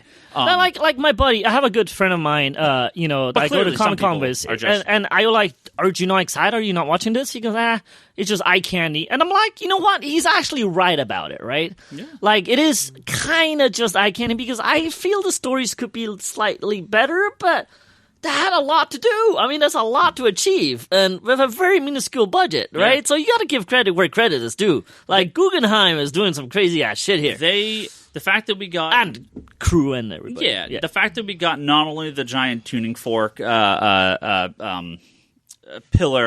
and the attacks and the attack at what they call I'm totally blanking what they call them now. The The Phantoms. The Phantoms, yeah. What are they called? Wow, I'm completely drawing a blank on this now. I did not think they were going to go that far. Yeah. Right? That is pure Crisis on Infinite Earths. That is crazy that they did that much. The fact that the Anti-Monitor is in this, and they don't even, blink when they say his name. Yeah. Right? Yeah. Again, or that shot of Superman, that for Superman shot, that they recreated from the comic is fucking phenomenal. Yeah. Did you see the behind the scenes shot where they actually have the page up, trying to match it? Yeah, or so good. Brandon Routh's Superman is basically Christopher Reeve's Superman continued, right? Yeah. The fact that he gets to have a scene with the new Lois, who is modeled after Margot Kidder, right? To have that dialogue, I mean, that's nice. Well, just that moment they had that they were just the chemistry in between. We were like, yes, this is. I mean, it's a throwback, perfect. right? I mean, look, it's a lot of eye candy. There's a lot of throwbacks, which the music, right? They have the they have the Superman theme. They have the animated Batman theme, sprinkled in. Look, Kevin Conroy was so good. I like the slow roll on that too. He's just rolling coming down the stairs. No, the slow roll on his characters, slightly pulling one banana peel away another, and you're like, wait a minute. Look, and some of the stuff is silly, Kate hitting him with one kick while he could take down Supergirl. Whatever, dude. It's a comic. Let it go. I mean, she knocked him into that generator or whatever, and that's what killed him. I mean, look, would have seen more. Would have seen a 13-episode miniseries. Absolutely, right. Would have seeing all these characters having real full parts. Right. Absolutely, right. But we got to be realistic about this shit. This is phenomenal, crazy shit that they're pulling off with some of the original characters casts. We don't even know what else is coming. There was a quote. I didn't watch the Aftermath thing with Kevin Smith. But I did. There was a quote. Maybe so you can. I'm kind of paraphrasing here, where they said the directors on Arrow know that they can only fire a limited number of arrows in the episode because it costs $1,000 for every arrow they shoot. And they're like, they didn't tell them when they were doing this, so they're just shooting arrows at fucking all the. No, what they. Well, Supergirl has a different budget for effects. When they went to go shoot the scenes on the Supergirl cast, they used the Arrow where they're only shoot 2, and they went there and asked, so how many can I shoot? And they just go as fast as you can. Nice. Because we got a bunch of aliens flying in the sky. Fucking Arrow. Yeah. That's a line item on our docket. So good. Look, I just saddened by our own community. And I'm not saying our community as in the comic. On the Facebook group, I was super positive. Look, our people that replied great. to me were all super positive on Twitter. I just don't understand. I went on the internet and there was all this hate. I'm like, seriously, guys, grow the fuck up. Shit always rises to the top. Yeah. You can't necessarily. The way I look at it is is you will always hear about the outrage before you hear about the love on the internet. Yeah. It's just the nature of it. It's a question of Tom Welling didn't have to do this. After a little bit of time. Yeah, he didn't have to do this, right? He did it for the fans, and so I'm pretty sure he didn't get paid anything for this. It's the reason why Rosenbaum didn't even want to do it, right? But he did it for the fans. Well, Rosenbaum wasn't just about the money. It was the fact that he didn't get a script. Didn't send him any details and required to answer immediately. And I think the reason why is because if he said yes, they were going to go figure it out. If he said no, they have to go plan B. Right. I understand the other side of the Rosenbaum story also, right? So I'm also not 100% convinced that the answer stayed a no. Just, again, from a who knows what they pulled off perspective. Yeah. I could still see them figuring out a way to, because, and I said this at the time, I understand his agent called and all that, but I also understand that he's done some stuff with Stephen Amell. So if Stephen Amell really wanted him in there, he could easily still pick up the phone and... Yeah. Look, all I'm saying is, maybe I'm old because I grew up in a time where there was just a Spider-Man cartoon. The only movies I could watch is the old German movies. There was 3 TV movies that were shit horrible, from the 70s, and I forced myself to like them because that's the only thing I could watch, right? I mean, guys on the internet, come on, man. Stop hating. Well, that's all I'm saying. It's this is all your own community, your own culture, and, they're doing all they can. You just, hats off to them. And if you don't like it, cool, move on. Why voice your opinion like this? Marvel managed to take a couple dozen movies, have them interconnect, and have movies that bring and have a series of 2 movies that bring all those characters together. DC managed to have 26 is it 26 seasons of television shows over an 8-year period, and has now brought all those characters together and from other shows more, yes, and have them connect. That's freaking insane. Unbelievable. Yeah. I don't, look, I wanted more than cameos. I'll be honest about it. I definitely wanted more. But, dude, just be happy that they pulled this off. Yeah, and this is something Toby and I talked about. Like, from my perspective, for the main story, all you are ever going to get is cameos. Yep. If they were going to do anything, I think it would have been a miniseries, throwing money at streaming services or something to do more tie-ins that didn't have to be viewed. We also now have the great thing that they've opened this up. They can bring these people back if they want to do stuff. Look at Constantine, right? Matt Ryan coming and doing these shows is simply because of the love of the fans have of that character. I fucking loved him in the last episode. Yeah, I loved him in the last episode. And if that's all we get, and if he's not on next season of Legends, then fine, right? Yeah. I don't know what he's doing. Yeah. But every scene with him is a gift. Yeah. Right? I love the fact that even after fans got what they wanted with him on Legends and being part of the Arrowverse, you still have the fans that are just like, now give him back his own show on this. Like, I mean, sure, but yes, but there's always that sort of weird backlash of people wanting more. Yeah. Look, ever since Brandon Routh came on the show, I was like, he's going to play Superman someday. And it happened. I mean, that's just nuts, right? I know I was reading Mark Guggenheim's Twitter, and he said, and people were saying, like, you guys really paid attention because it's the same heat vision that he used in Superman Returns. It's the same style. And or the Marlon Brando lines when they shipped off Jonathan Kent in the spaceship, right? Mm-hmm. I'm like, supposedly, I didn't see it. So supposedly the 89 Batmobile is in Kevin Conroy's cave. Oh, really? Like it's covered up, but supposedly it's there. It's on the WB lot. They can just hijack that for a shot. And, Well, because the... somebody forgot to shut the ding dong. Ding dong. I was like, someone's at the door again. It's the fucking elf on the shelf. Go mute. Yeah. That would have been like slightly harder because they would have had to pull it from the WB lot all the way to Vancouver. Sure, I think, sure. But I'm sure. I would have driven it up there for free from them. I don't think that thing you could pull out of the garage, let alone. Oh, dude, I would have done it for free. Like, let me drag it and let me sit in it a couple times. I'll do it for free, guys. So, in general, as much as I agree with you, they have to go up to Vancouver if they wanted to film a scene. Sure, absolutely. Oh, that scene with Burt Warders shot in the Hollywood at the LA Warner Brothers lot. That's true. And I don't necessarily have any reason to believe that the Kevin Conroy stuff wasn't necessarily shot more local to him too. It might have been actually. No, what I was thinking of is the art piece for the Kingdom Come Joker. That's directly from Kingdom Come. And it's I was like, that's a page from Kingdom Come. Oh, I was just like, so that is amazing. Yep. Like, that's the detail.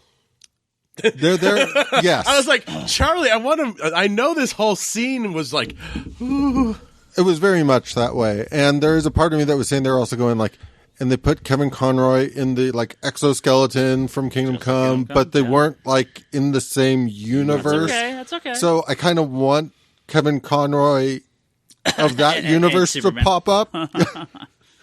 They're talking about Alex Ross in Kingdom Come and the Wonder Woman trailer when she has the armor. That's Alex Ross. That is right. Oh yeah, absolutely. That's the Kingdom Come Wonder Woman armor. So we've got 3 Kingdom Come within a couple days. Yeah. What a world we live in, man! It's like fucking just enjoy it, nerds on the internet. It's an embarrassment of riches, as they say. It is crazy. Well, I mean, for you and I talked yesterday about the first episode, and how it was just kind of that showing them showed the different Earths and the thing going through. And it was it was just perfect. It was like. The first one we get dropped into is the 89 Batman. Yep. Right? Like, just 89 Batman. And the thing is all it is the Knox guy, the paper, that's it. And I don't even mind, right, if they have, like the Titans one. I mean, maybe that was shot. I don't know. But it just feels to me like it's just that was footage from cutting room floor for stuff. They could have a scene They could just reuse the opening sequence for Batman the animated series and tint it red and show that. They can take stuff from any old comic. They could take the Linda Carter Wonder Woman, just have a scene where she looks up into the sky, just have everything turned red. There's so many ways that they can play around with it if they're not able to actually get the actors in. Because if you remember when we were doing Countdown, right, when Countdown was going on, and they had those different Earths that Ray Palmer was jumping in between. All the multiverse stuff. It was really cool to kind of see just snippets of this world and this world and this world. So that's what Crisis is, right? And they did the 89, the 66. They did the Ray from Earth X, right, which ties back into the crossovers from like crossover. Oh, hearing Leonard Snort's voice again. Yeah. Man. Oh yeah. So sad that he's not in it. Oh but yeah. I wish he was there. Good to be. He at least did some VO for it. But the beautiful thing is the chemistry between those two actors is so just. Good. Even if it's like, even though they're like not there, the chemistry it's still works. there. Him reading his own romance novel to the kid is phenomenal. They only had 15 years to get that chemistry. Yeah, perfect. exactly, man. Yeah. Oh, and we should talk about this too, right? We have Jonathan Kent now in the comic or in the shows, right? Yes. So John Kent, kid. Supposedly they casted 2 kids. Well, That means we might get Damien also. So I'm assuming this is a kind of stealth launch for the Superman show, right? Because do we have a date? Is that next year or 2 years? Have they said? The only thing they ever announced, like they didn't even announce like it's fully been greenlit for a pilot. They just said they're working on developing a. And I mean, look, Supergirl's been great. If they wanted to get one more season of Supergirl, she bows out at 6 seasons. Arrow's over. Flash gets 6 or 7, and then we have a few new shows take over. Perfect, right? Yeah, Superman show's great. We have the spinoff with the Birds of Prey. They could very easily take some of the characters from Legends, huh? The Canaries. Yeah, what is it? That's what he meant. Yeah. Is it? What's it called? It's Green Arrow and the Canaries. Or Black Canaries, I don't know. Something in that vein. Yeah. And there's all sorts of... obviously, we have Stargirl coming up. Black Lightning is still around, right? So we have characters, Stargirl's going to be in JSA. Very easy to get the JSA involved. So there's things in the works where they could replace these characters. And if you have a main Superman show, hell yeah. Especially with them, they're so good. Tyler Hoechlin, is that not pronounced? I actually don't know. Why are you looking at me, man? I can't even fucking read. I really like him as Superman. He's fantastic. So, yeah, I don't know. If people are bitching about Crisis, whatever. Yeah. It's really good. I mean, a highlight. Brandon Routh back in the Superman suit. Yeah. Oh, my God. Yeah. I love the fact that a lot of the behind-the-scenes stuff, like, even the people on the cast are amazed at him in, like, the suit. Like, it just... Well, I don't know if you guys noticed, but when they shot that scene, they shot it just slightly up, and I think he was wearing... The suit he was wearing was a little bit bigger on him, but filled out. So he kind of had that Christopher Reeves... Well, I mean, he's always been amazing at channeling. Like, that was the whole purpose of Returns was he's playing Reeves. Yeah. So the way he carries as Clark, the way he carries as Superman, it's all trying to channel. And then he's back to Ray virtually in the same scene. Yeah. Look, I read. It's funny watching all those other scenes with Ray. It never strikes me how tall he is. I know, he's super tall. But then, like, when he's Superman, he's just like, super, boom. Yeah. Well, it's because the way he acts is the Ray, right? Yeah. It's a little more, demeanor is different and stuff. Yeah. Even he said he kind of ended Superman. Well, not he, but his Superman career got cut short. Yeah. He always felt like he was going to get more stories to tell, right? And even he said like this was a nice bookend for him because he never really got to say goodbye the way he wanted to the characters career-wise, and this lets him do it. Like he gets to put the suit on one more time to kind of bookend because he's actually off the show. He's leaving, not just like Amel is leaving. He's leaving too. So I think it's a nice way of him to like bookend it. That was an interesting announcement because the way the announcement of him leaving the show wasn't he's decided to move on. It was more like we reached a point with his character arc that we feel like it's time for Ray to move on. But for him being able to revisit Superman this way, I mean, I'm happy for the guy because I'm sure he didn't want to end it the way he did back in 2006 or whatever it was. speaking of something that wasn't sort of fan embraced, Superman Returns had a lot of issues that I feel like putting him as Kingdom Come Superman, giving him this role, also propels him to a more beloved status of Superman. Yeah. It's kind nice of, bookend for him. It's a nice topper to that whole Christopher Reeves storyline, like that transitioning into Kingdom Come and Brandon Roth finishing it off. Questions, Ryan? Crisis. Questions? Good stuff. We have some questions.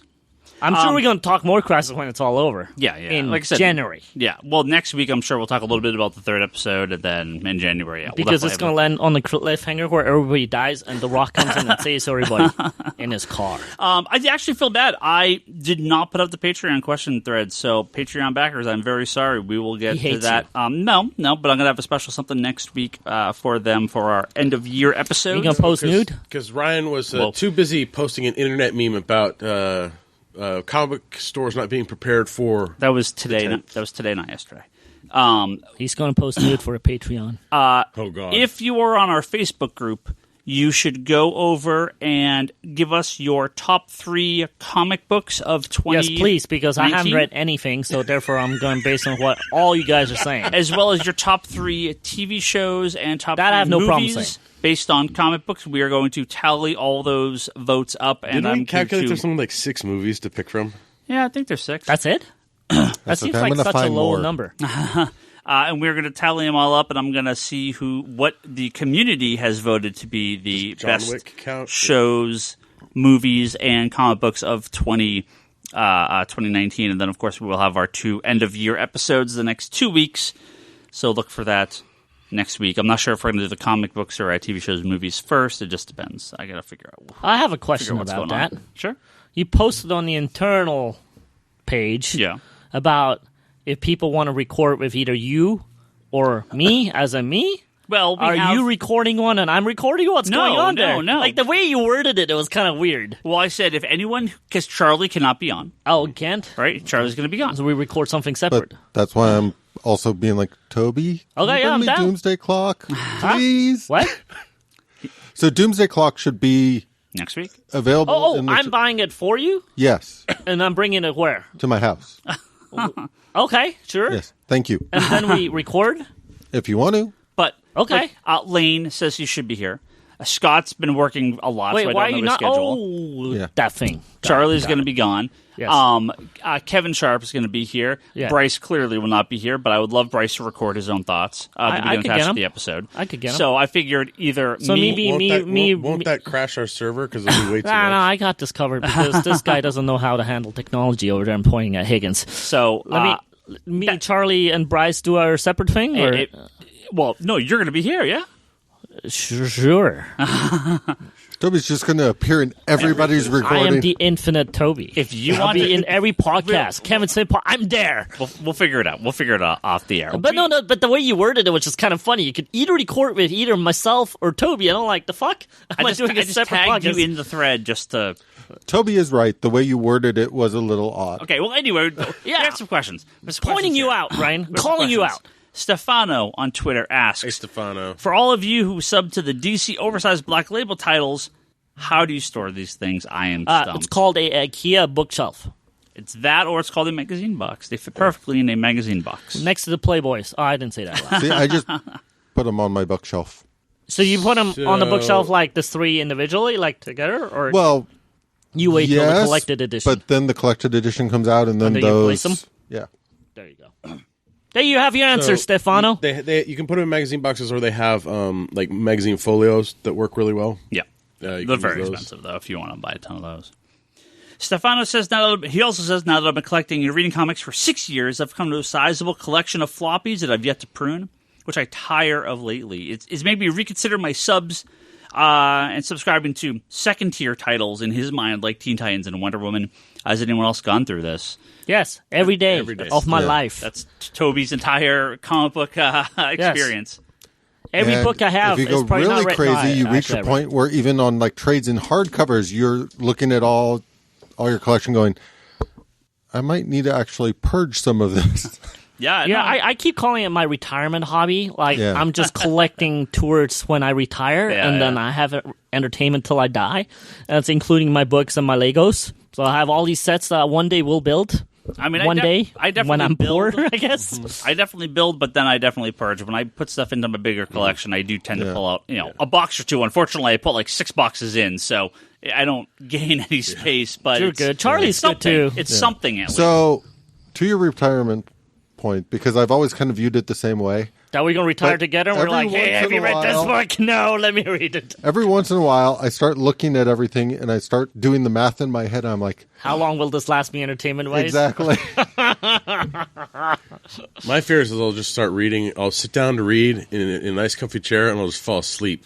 So it'll be hugely difficult to read through anything. That happens to me occasionally anyways. Yeah. Well, that happens to me every time I go to a movie theater, so that's okay.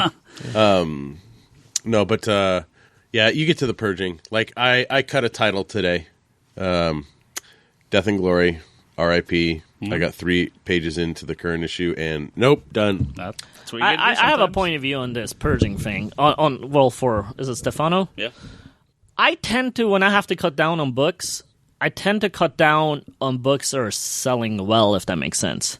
Like, I'll cut down on titles I know will do fine without my purchase. Like, the Batmans will do fine. I can if you're not enjoying it, yeah. No. I'm saying even if I enjoy it, the way I trim my books is I tend to, the big sellers, I'll let go of those first. I'll read those and trade later. Mm-hmm. I tend to spend my money on, like, books I enjoy that don't have the numbers, like side characters, miniseries, independent stuff. I tend to, like, if I have to purge, like what's it called? What's the box called? The subscription? Yeah. Whoa.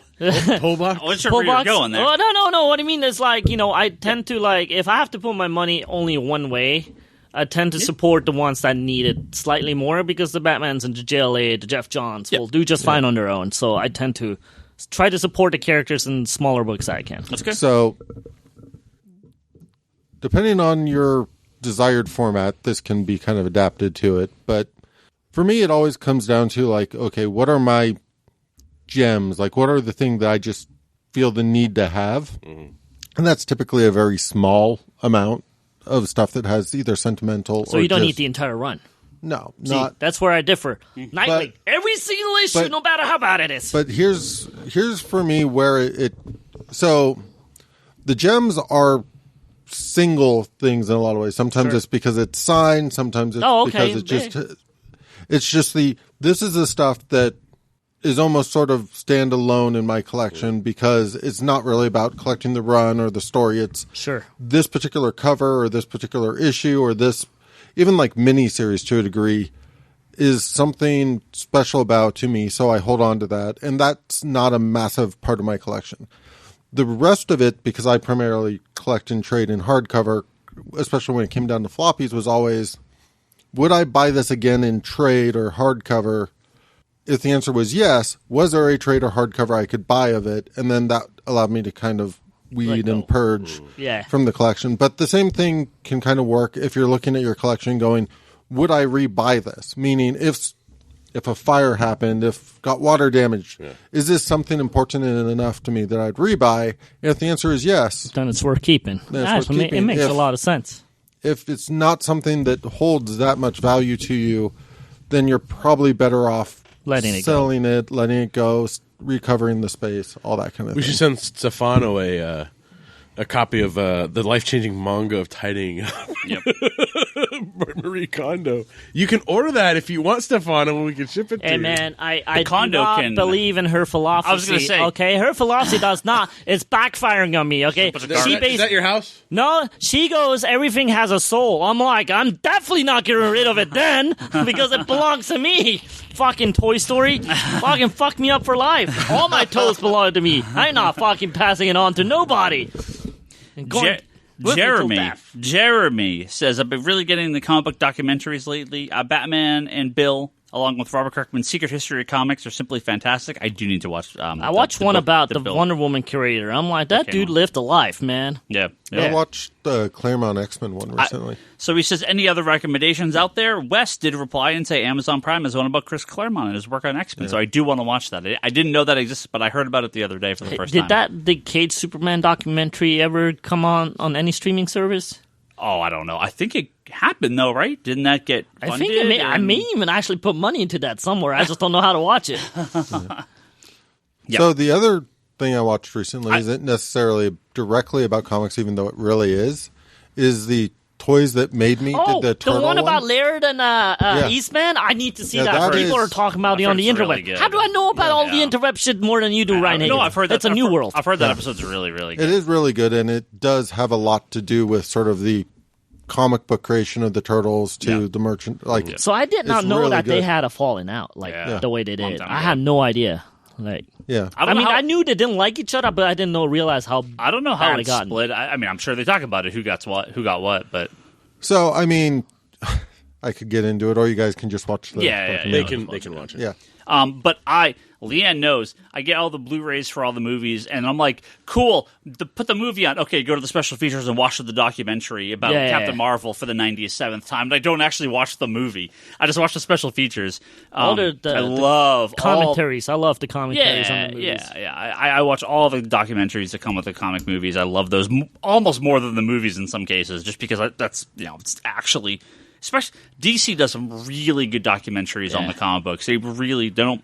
Marvel has some good ones. Don't get me wrong, but DC, even the animated movies. Oh, they have a lot of the TV shows. Every single one has a star-studded documentary. Creators become more and more light on. Yeah, well, newer I'm also releases. thinking the sales are going more and more down too. Well, I'm not. Well, they're probably moving that stuff over to DC Universe and no. There's a bunch on DC. They Universe. had a new one for Batman animated series recently with Kevin Conroy. I watched that. I got a second year Toys That Made Us because the He-Man one made me sad by I only watched the first season. Who created those? And I was like, wait, there's a bunch of middle-aged white men just trying to sell toys. I'm like, no, I should have never watched this damn episode. All the adventures I had with my fucking action figures when I was a kid. Of course. And there's a bunch of dudes fighting over each other and saying they did freaking drugs and stuff. I'm like, no, the magic is gone. I vaguely remember somebody talking about how Thundercat was made or something. Dude, talking about Thundercats, Charlie.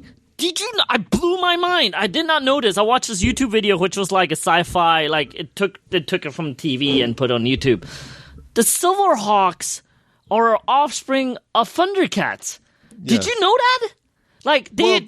There's all sorts of things that they went, oh, this is popular. We need to try and... Yeah, I knew that, but I didn't realize it was the same team. I didn't realize it was the same team. It was the same team. In fact, the storyline's the same. Even when I started looking at the bag, I'm like, holy shit. Yeah. And then the same voice actors, the cowboy guy is Lion-O. I didn't know any of this. In fact, they said they're hinting at it in the new Thundercats cartoon that the universes are linked. I'm like, holy shit. I haven't even watched the new cartoon. Well, not the new one. The one before that, I think. Supposedly there's an Easter egg. I don't know. I watched it. I didn't notice the Easter egg. This is all part of our retirement entertainment. Dude, me and Charlie and my friend Nate, we're going to have houses in a circle, and there's going to be a center house where we all just combine our shit and enjoy the stuff for the rest of our life. Charlie's like, I didn't agree to this. I'm like, too bad. Armando on Twitter says, Far Sector, comic from DC. I've heard nothing about it, and I love the first issue. Only 12 issues, though. Did I miss something about where this new Green Lantern came from? Why is it a Young Animal title? Okay. Far Sector #1 might be one of the best single issues ever. The very first issues I've read in a long time. Yeah, it was really good. Fantastic first issue. So it's in... N.K. Jemisin. N.K. Jemisin. So I attempted to read her YA, because she's a novelist, right? I tried reading it, and I just couldn't get into it. Yeah. And then I picked up Far Sector, you're a and I was like, middle-aged person? No, I work at a high school. Reading YA is checking. not... Just checking, man. Sorry, didn't mean to push buttons. I'm not anti-YA. No, it's just her writing style. It was just I didn't get into the book. But I was like, I'll try Far Sector. Why not? Yeah. It was really fucking good. Real good first issue. And this, whatever. Doesn't she look like the girl from Walking Dead, Sasha? A little bit. Yeah. If they were to make a movie, it'd be like Sasha or a Discovery Girl. What's her name in real life? I forget her name. Yeah.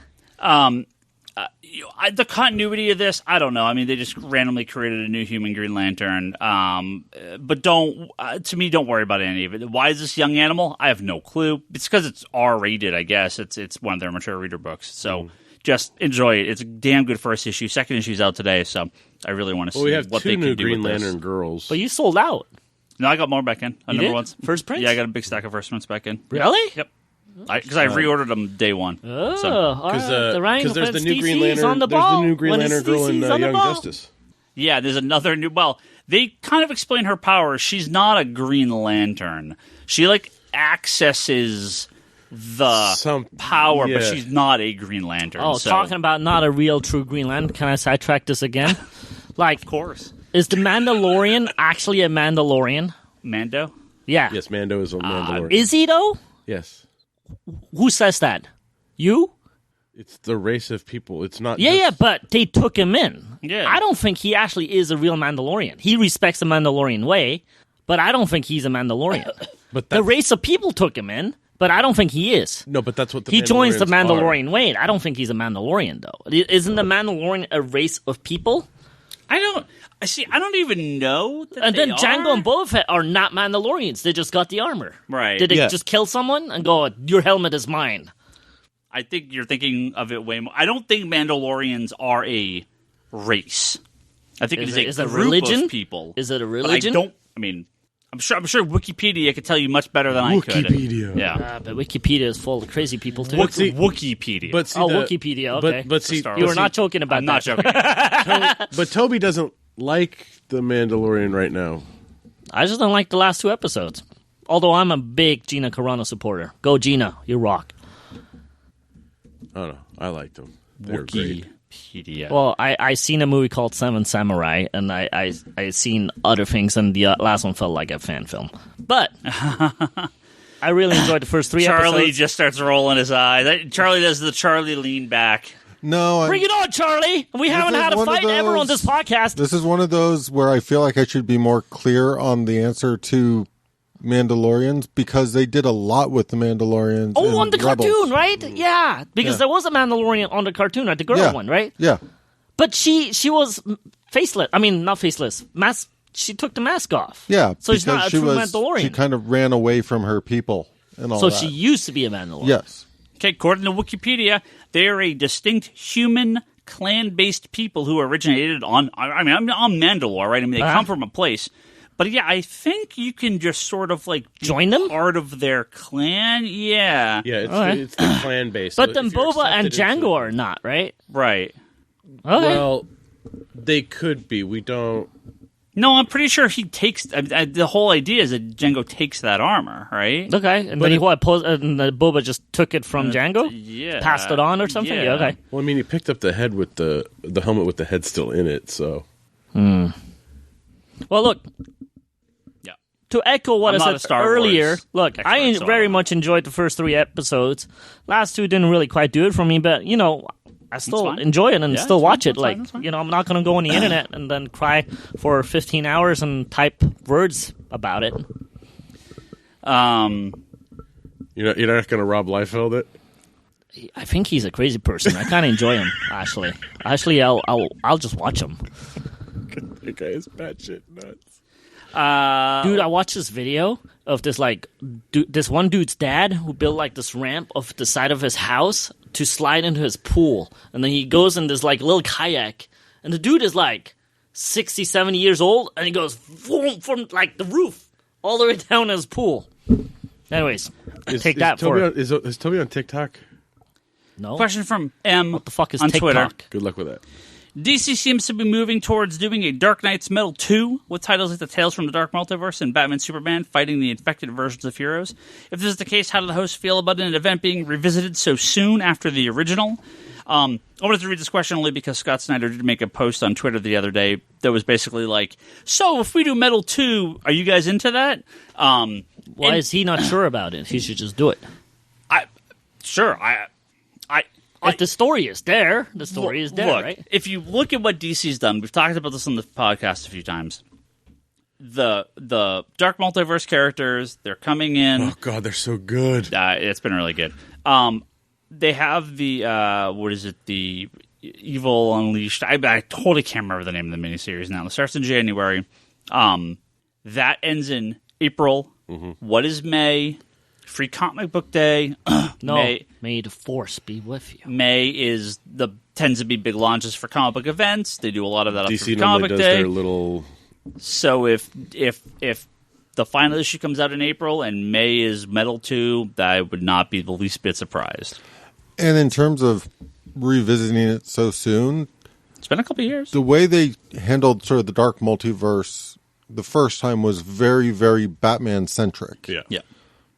But they opened up this whole universe that's not just about corrupt Batman. Yeah. Well, we get. I mean, the Tales of the Dark Multiverse. We start out with Batman on the first one with Nightfall. Yeah, but we have even Superman. We have Titans. We have Green Lantern. Yeah. We visit an event with Infinite Crisis in it. So the main corrupted character is not always Batman. Yeah. And because there's still that much left to mine, I'm actually more surprised that they didn't immediately mine it after the event. Mm-hmm. Yeah, they took a little bit of time off, but there's been like a year of build-up now to this new thing with the Year of the Villain. So something is coming. A crisis is coming. We don't know what it is. They've also been fleshing out they fleshed out the Batman Who Laughs. A lot more. A little bit, a lot more. We had the Batman the whole miniseries. The whole miniseries moving into Batman Superman. Yep. He's popped up in Justice League early on. Yep. So we're getting more out of that character. I think it's dumb not to go into more of the dark multiverse stuff in something like a Metal 2. Like, We got one final question here. We got a lot of good questions this week. 4 final questions, please. But with the interview and the Patreon wrap up and everything, we're going to push like a 3-hour-long podcast here. So let's kind of wrap this up. Without Bryce, that's a record. Last question from Gilbert. He says, I've been collecting comics for 2 years now and have just filled my first long box. Ooh, congratulations. You popped your cherry. Well, okay, first... You filled your first long box, so now have you decided you need to start getting short boxes? Because if that's the case, start now. Yeah. If you're going to move to short boxes, start now before you get 90 long boxes. Wait, what was the actual question? The question is, filled mostly with Green Arrow and Justice League comics. Do you remember your first long box? And what comics did you stop collecting that you used to love? Let me answer that one. I do not remember my first long box because I never went that way. I always felt they were too long, and they always nick in the middle, so I always went with the short boxes, no matter what. Early days, I was a heathen that would store them in like printing containers. In the printing boxes, like the double. What the? I was 10 years old. Wait, what box? How do you own a printing boxes? Like early day of me collecting comics. What's a printing box? Like the paper. Ship paper. The paper. They ship paper in it in 2 stacks. Oh, I'm worse. Oh. Don't even. Banana Charlie. box? He puts them sideways on a bookshelf. I literally had comics in a printer box. As in, I bought a printer and I needed some place to put my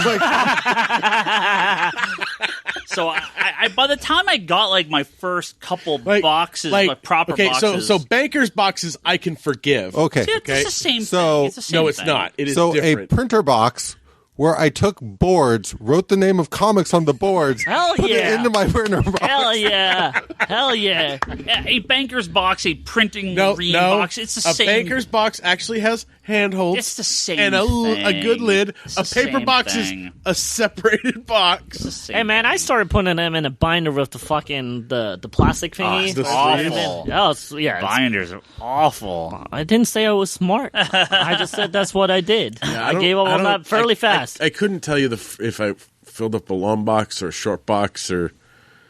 There's one time I just blinked and I had 20. And I'm like, there's one time I took one comic apart because I don't like the way they were holding in the binder, so I just took all the pages apart so that I could move the pages in my own graphic. I was binding before everybody was binding. I was just putting them into a fucking binder by damaging them all. I will say this. When there was a fire at the house I was living at in the garage, and were you Ryan's neighbor? No. The comics weren't in the garage. They were in the bedroom. but the smoke went through the house. And so I had to go and replace all of my long boxes. There is nothing more beautiful than a collection of like 40 or 50 pristine brand new fucking long boxes. I mean, it is. As I've been updating the ones on the shelves, I've had a bunch of old, just random boxes through the years, and I'm uniforming them all now. So every couple months, I grab 10 more and just replace another couple rows. And yeah, they look really, really nice when they're all fresh. I need to just get rid of them all. I start a fire at home. Don't burn Charlie's storage Not unit at down. home. That's safe. That's got Gambit first appearance over there. I'm not burning shit over there. That's got Walking Dead #1 in there somewhere. I'm not burning that shit, man. Even though that's probably going down in price at this point. All right. Thank you guys all very much for listening. However, keep listening because we're going to have an interview. Yeah, because we're not always idiots. Usually we actually have something smart to say. We're going to have our interview right now, and then we'll be back. Oh, the interview! At the end of this with our Patreon backers and outro for the week. See you guys in a few minutes. Hello, we're going to welcome Brian Keene to the podcast. He's an author. He works on movies, comic books, and now he's going to be starting work on a series of radio dramas for the Serial Box website, starting with Marvel's Thor: Metal Gods. Brian, welcome to the podcast. That's right. Thanks for having me. Although I got to tell you, I'm disappointed. No Bryce Larson. With us. Bryce. How do you know Bryce? I've listened to the show. Oh, wow. Awesome. Fantastic. Well, we'll pass on your words to Bryce. He's going to record some audio for our end of year podcast, so I'm sure that will extend a good hour or so on the podcast for his top 3 comic books of the year. So, well, there we go. You know all about Bryce. Yeah, it's great to have you on. We like to ask our guests about their secret origin of comic books first. So if you've got some backstory on how you got into comic books and what your outside of the writing part and working for Marvel and everything, what your connection to comics is today. Yeah, absolutely. I mean, it's not just my connection to comics; it's my entire life. My love of reading, what I do for a living, it can all be traced back to 2 very distinct comic books. The first 2 I ever bought.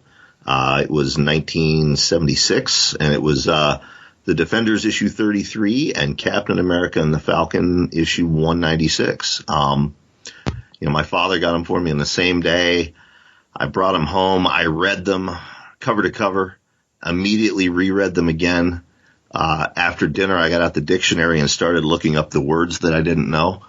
And that was when I noticed the little credits box. At the front, it said written by, illustrated by, and I realized, this is a job a grown-up can have. This is like a legitimate way to earn a living, just like my dad going to the paper mill every day.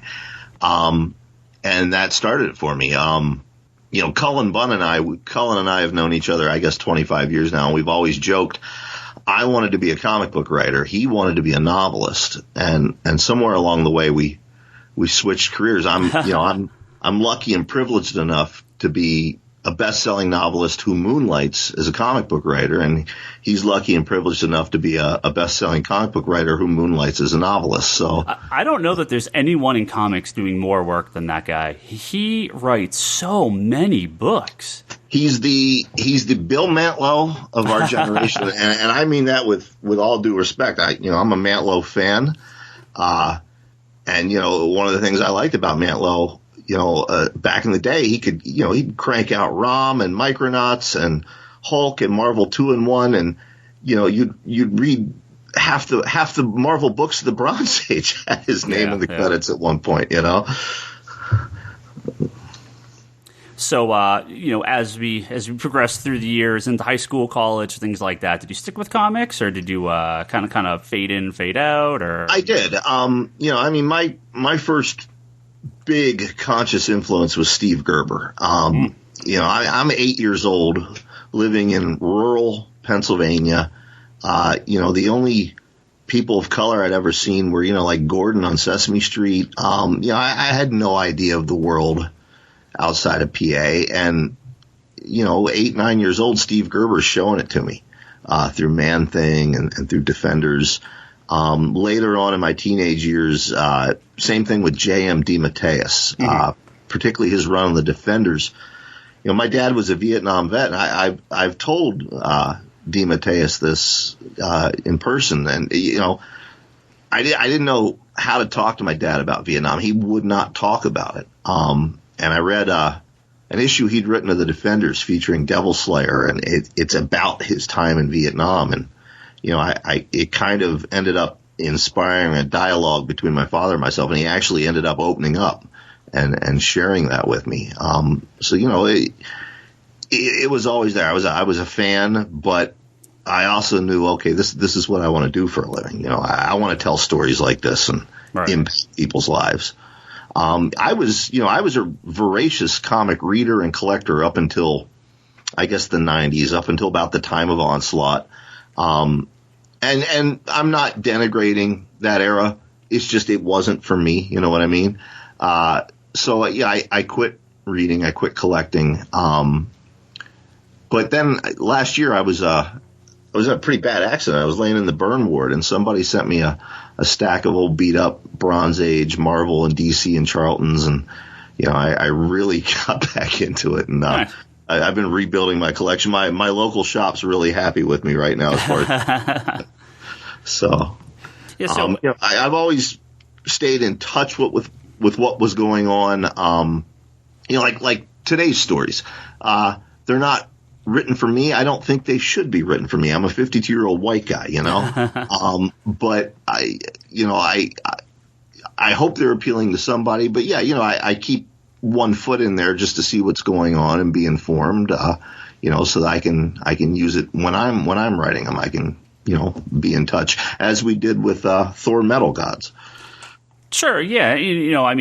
Even these days, the amount of people I know that are like, I love comic books, I just don't read as much as I used to because I have all the TV shows and movies and video games, right? There's a lot of ways to stay connected, but there's, I think at the end of the day, there's still a lot of, these things don't come out of thin air most of the time. They come from the original source material. So, Marvel and DC, you've probably heard me talk about this on the podcast once or twice, where I'm like, they're never going to close down the companies. It's so cheap to make comic books, and you can easily base $1 billion movie off any of these things. So it's a lot of material that they just keep making.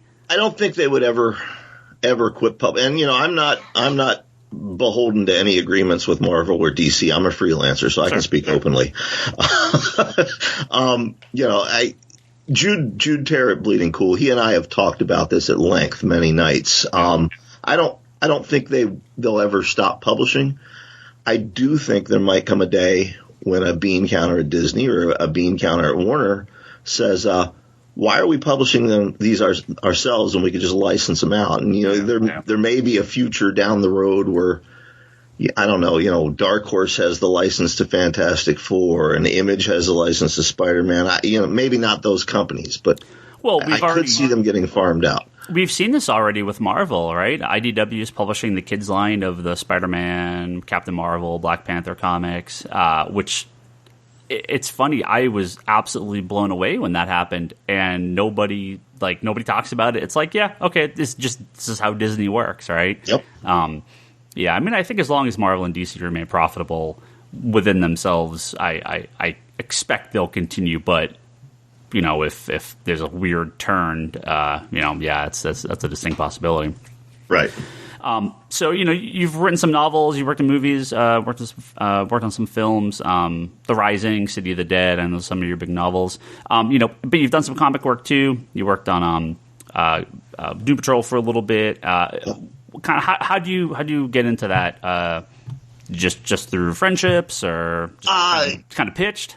It's, I hate to say it, but it's true. When it comes to breaking into publishing your first novel or breaking into selling a short story, it really is a matter of just sitting down and doing it and just submitting and submitting and submitting.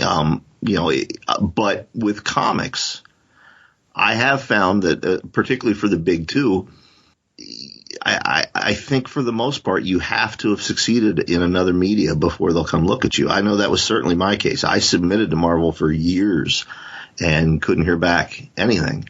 It wasn't until I hit the bestseller list and, was the toast of the horror genre there for a little while that they came to me. It was Ryan Penagos, Agent M, approached me at I think it was the Book Expo America.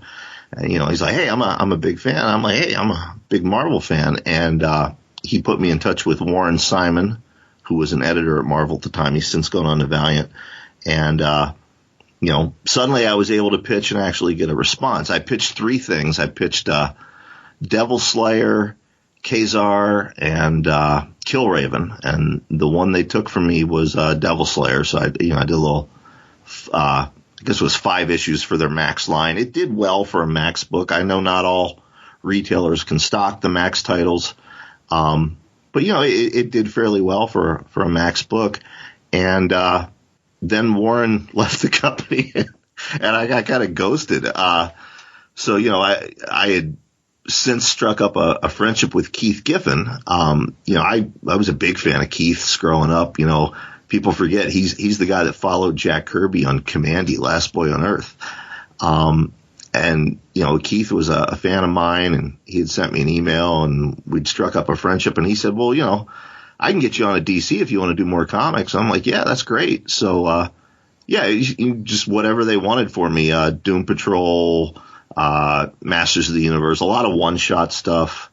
I tended to just stick to one-shots and single issues because I didn't want it to compete with novels because obviously, that's how I earn my living is prose. I was supposed to be on Future's End. Remember that big crossover event? The original writing team was going to be myself, right, Greg Rucka, Jeff Lemire, Keith, and Dan Jurgens. I couldn't think there for a moment.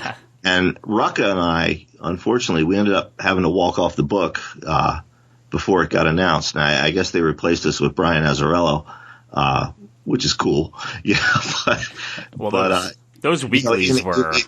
Yeah, and at first I was nervous about that. I'm like, geez, did I just walk away from a big thing? But in hindsight, I'm glad I did. Financially, it made better sense for me to do that, but just stress-wise, those big weekly books, particularly if you're one who chafes under editorial interference, as I am, and from what I've heard, there was a lot of editorial interference on that book, so I don't know. Well, those weeklies, I don't know how they pulled those off between 52 and Future's End, and they are massive undertakings, and it's crazy to me that they were able to get so many of these books done, and they all seem to work at the end of the day. But yeah, I'm sure you're not really in control of the story when you're having them have so many working parts and so many other creators. And it changes day to day. I mean, we were all in New York for a writers' room meeting on it, and it's all of us writers in the room with Dan Didio, and like the first day I remember Greg Rucka pitching this amazing storyline involving, Ra's al Ghul and Lois Lane, and Ra's, he's not being written as a villain. He's sort of this anti-hero, and it becomes this really deep story involving these two characters, from Batman and Superman's universes. And I thought it was brilliant. And the next day, Tuesday, they come in and say, well, you guys can't use those characters. So, it's back to the drawing board. Everything you worked on that night in your hotel room involving that plot line, it's now invalid. And, by Friday, you have the storyline that you're gonna be telling, but it's changed a lot from the initial pitch, Yeah, I just don't know how these, Brian Azzarello is now working on Lois Lane, so I think, or I'm sorry, not Azzarello. Greg Rucka is now working on Lois Lane, so I think these things, do eventually come around. But yeah, when you have to work with so many other people, when you're writing a novel, I'm sure it's like, well, I'm doing my own thing, but when there's 10 other curators working on 15 other books, and you're trying to figure out a way to connect all these pieces, certain characters just get taken off the board for a long time, and And sometimes you understand it. You know, sometimes you understand it. Like, you know, for Devil Slayer with Marvel, because the main character was serving in Iraq at the time, and it was taking place during the so-called death of Captain America. You know, I told the editor I'd really like to include just a page of you know, these soldiers reacting to that news. Mm-hmm. And I couldn't do it, and I understood why, because the Max universe was supposed to be separate than the Marvel universe. But then there's things like, you know, I had this Kazar pitch, which it was all about toxic masculinity. Basically, it's, you know, Kazar and Shauna moved to Paramus, New Jersey, because they don't want to raise their kid in a dinosaur-filled jungle, you know. Not that New Jersey much better, but yeah, you know, she's got a job as a realtor. He can't find a job because what's he qualified to do? And you know, and the editors loved it, but it's like, well, you can't do Kazar because Bendis wants to use him in Secret Invasion, and Bendis used him for like what, 2 panels in Secret Invasion? Yeah. Sometimes you just don't understand. Well, and I think that's the great thing about the Max line, or what DC's done with the Vertigo and now the Black Label books, where they're like, yeah, just do whatever you want. It's completely continuity free, you know. And those books tend to, I think, stand alone a lot better. But I'm sure there's still characters that, you know, they don't want you to use, even if it is sort of its own book. You know, I figure Kazar is not used as often, so I would think those 2 stories wouldn't really, you know, conflict, but yeah, I guess they do. So I got to tell you, to Marvel's credit and to Serial Box's credit and to the rest of the writing team that I worked with, every character that I asked if I could use on Thor: Metal Gods, they let me use. Yeah, that's actually a great transition, because I want to know more about this. Now, Serial Box does a lot of kind of like radio dramas, right? Podcasts. Right. Yeah, it's exactly what it is. You know, it's like an audiobook, except it's an actual drama with sound effects and music, etc. And I know Doctor Who has had a long history of radio dramas. That at this point, God, there might be 1,000 of them. I don't know how many there are between all their different spin-offs. So, you know, how does working on this compare to comic books or novels or movies? You know, like how does the writing different from those other mediums, or do you feel there's similarities there?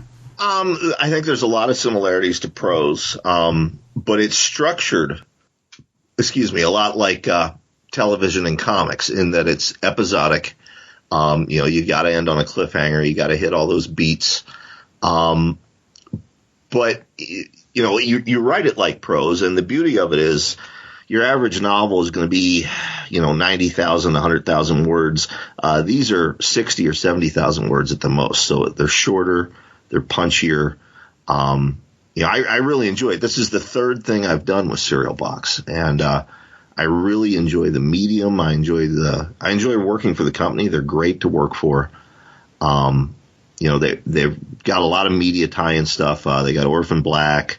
You know, now they have the Marvel line, but they're also doing a lot of independent creator-owned stuff too, and multi-genre. You know, romance, science fiction, thrillers. You know, I know I've talked with them about you know, possibly a Western in the future.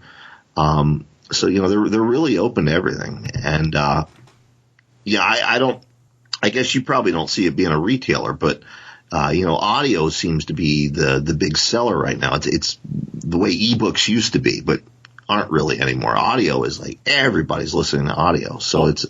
I have a fairly long commute every day to work. So between podcasts and audiobooks, no, I know, I understand. I think it's a great sort of how do I put this?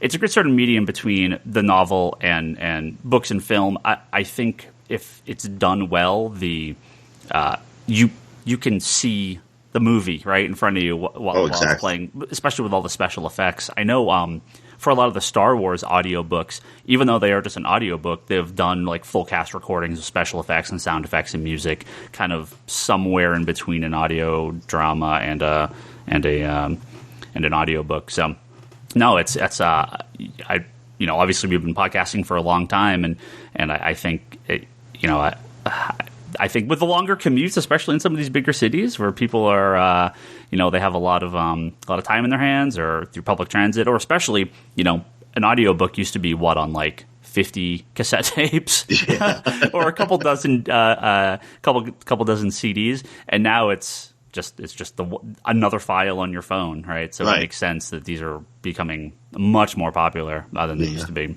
I know they've got actor Daniel Gillies. People would know him from Vampire Diaries and the originals. They've got him narrating this one, and that was huge when they announced that online. The response to that. So I've heard some of his voice work, and it's really, really excellent. So I'm excited by it. So with the Thor, how do you is this somewhere in between the movies, the comics? Does it kind of stand on its own? Does Marvel give you a lot of direction, or are you guys pretty free to do what you want? It is firmly set in the 616. It is the comic book continuity rather than the MCU continuity. We're specifically vague on where it takes place because we understand it's not the 70s or the 80s anymore. People aren't going to seek out every issue and find all the connections. But it's firmly set in Marvel Comics continuity. However, you don't have to have a familiarity with that to enjoy it. And we did that on purpose. Yeah, if someone's watched the Avengers movie, they could probably come into this and go, I know Thor. Exactly. For the sequences, the chapters that I wrote, the episodes I wrote, I throw in a lot of Easter eggs that people like us are going to get. There's a joke involving Rom the Space Knight's armor because Marvel doesn't have the rights to the character anymore, but they have the rights to the armor. So I use the armor. I got to use Howard the Duck. But somebody who's only seen Thor Ragnarok, those Easter eggs are going to go over their heads, but that's okay. They're still going to know exactly what's going on and, who the main characters are. And, the 8-year-old me is super happy. I got to write a barroom brawl in which Thor and Howard the Duck and, a couple other Bronze Age, characters that are near and dear to my heart just take on like the worst of the galaxy, the Brood and the Skrulls and the Martians from Killraven. Like everybody's in this bar. Nice. So when do you I think, what is this, 8 parts, right, if I'm not mistaken? I believe so. Is it 8 episodes, and the first one comes out on December 12th? Do you know if these come out weekly? I'm trying to know what yep. It is weekly? Okay. Mm-hmm. I know this is Marvel's first serial box, right? Right. Okay. They have, I believe, 3 more slated. I know Black Panther is one of them. I believe Black Widow is another. I can't remember who the 4th is. It might be Jessica Jones.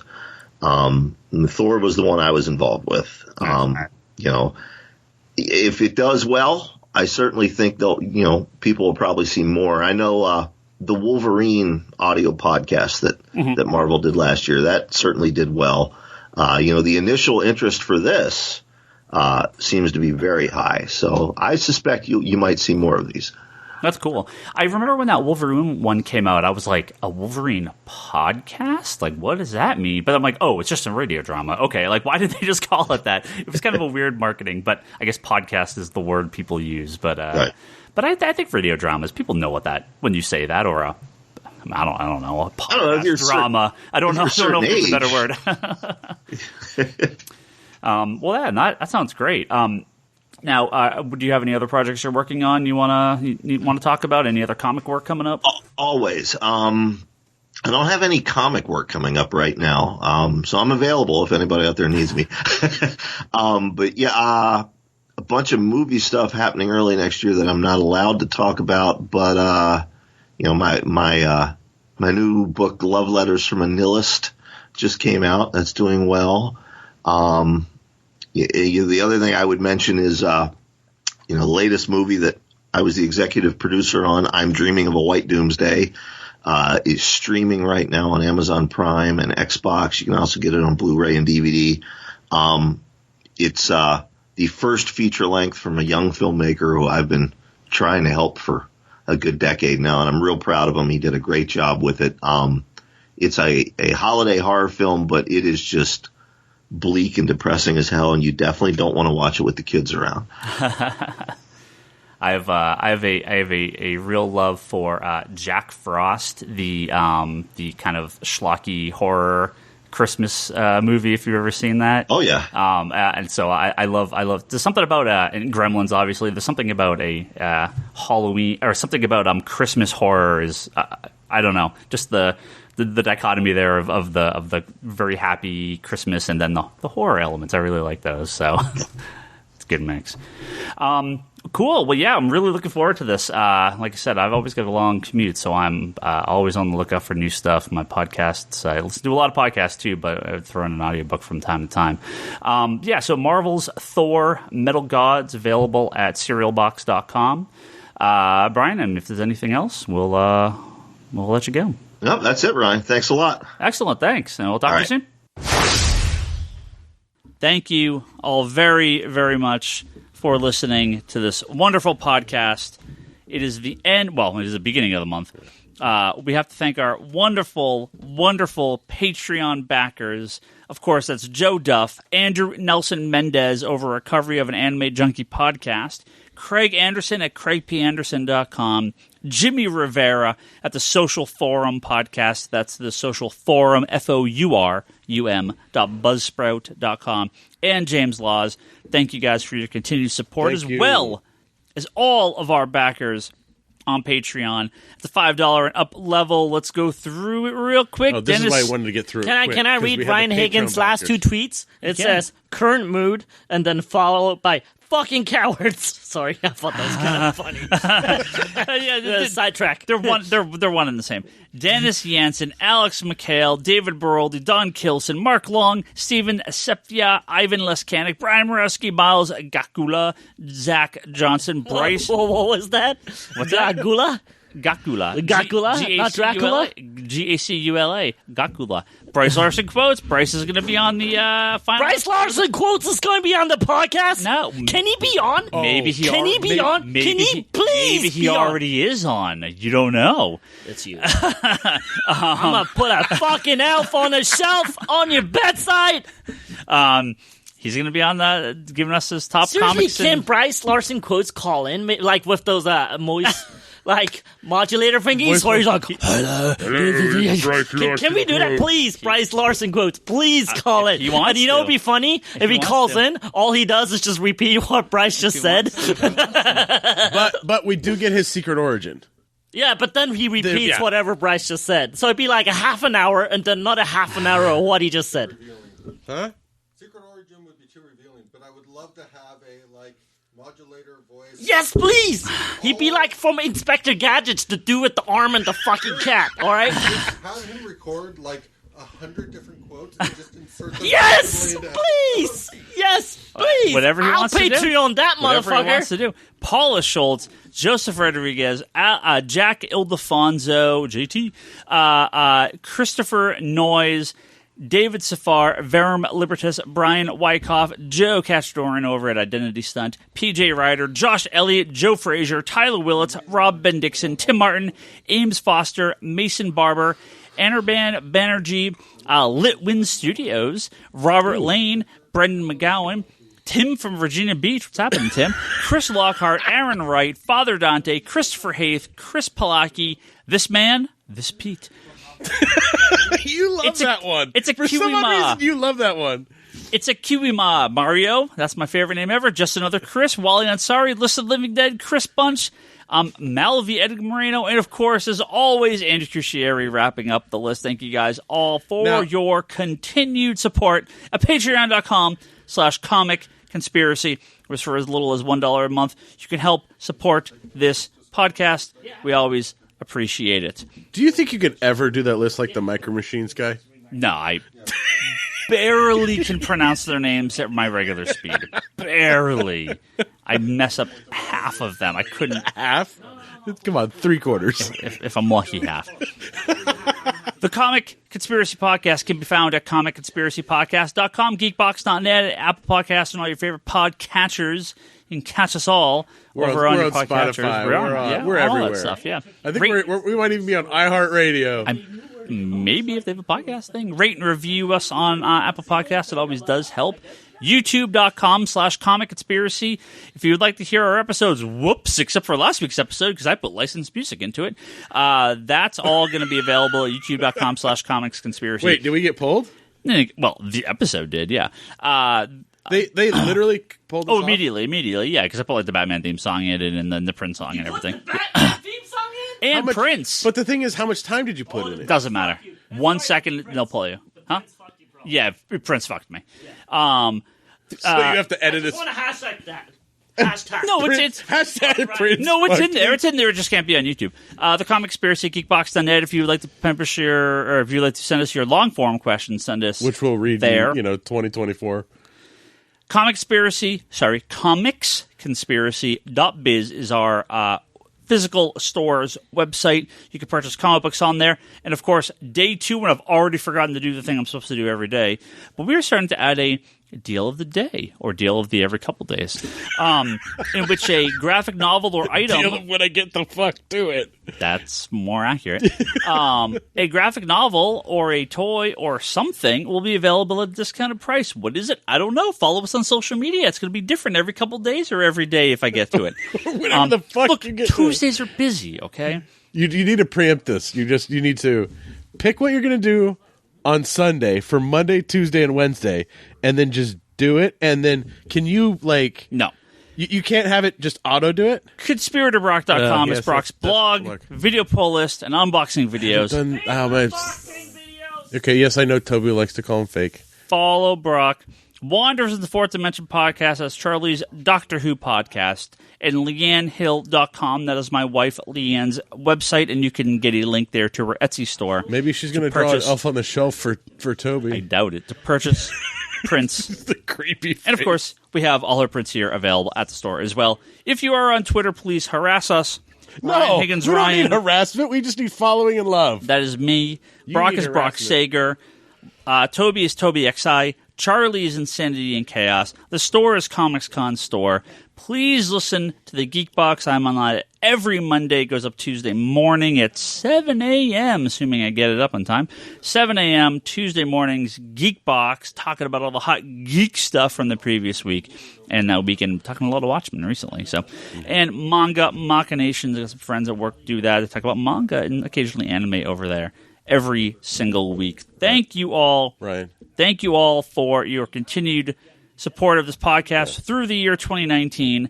Next week and the following week, we will have 2 episodes, our best of 2019 lists, our favorite comic books, movies, and television shows based on comic books, as well as, various other stuff. Mm-hmm. We'll be taking the week of New Year's off, so there'll be no new episode that week. But we will be returning early 2020, sorry. not taking it. Go, God, if we could skip 2020. Not taking a year off, just a week off. We'll be back early 2020 with a new episode. And in January of 2020, we will also be doing, I got to figure out what week, our end of the decade list of our favorite comic books and comic-related things from 2010 to 2019, 10 years of comic book stuff, and we're going to do our lists, and we'll probably also poll the audience for their favorite stuff from the last decade as well. So please be on the lookout for all of that. Until next week, have a good week. Hopefully you guys have a good shopping week if you do Christmas or holiday stuff, and we'll catch you next week. Goodbye, everyone.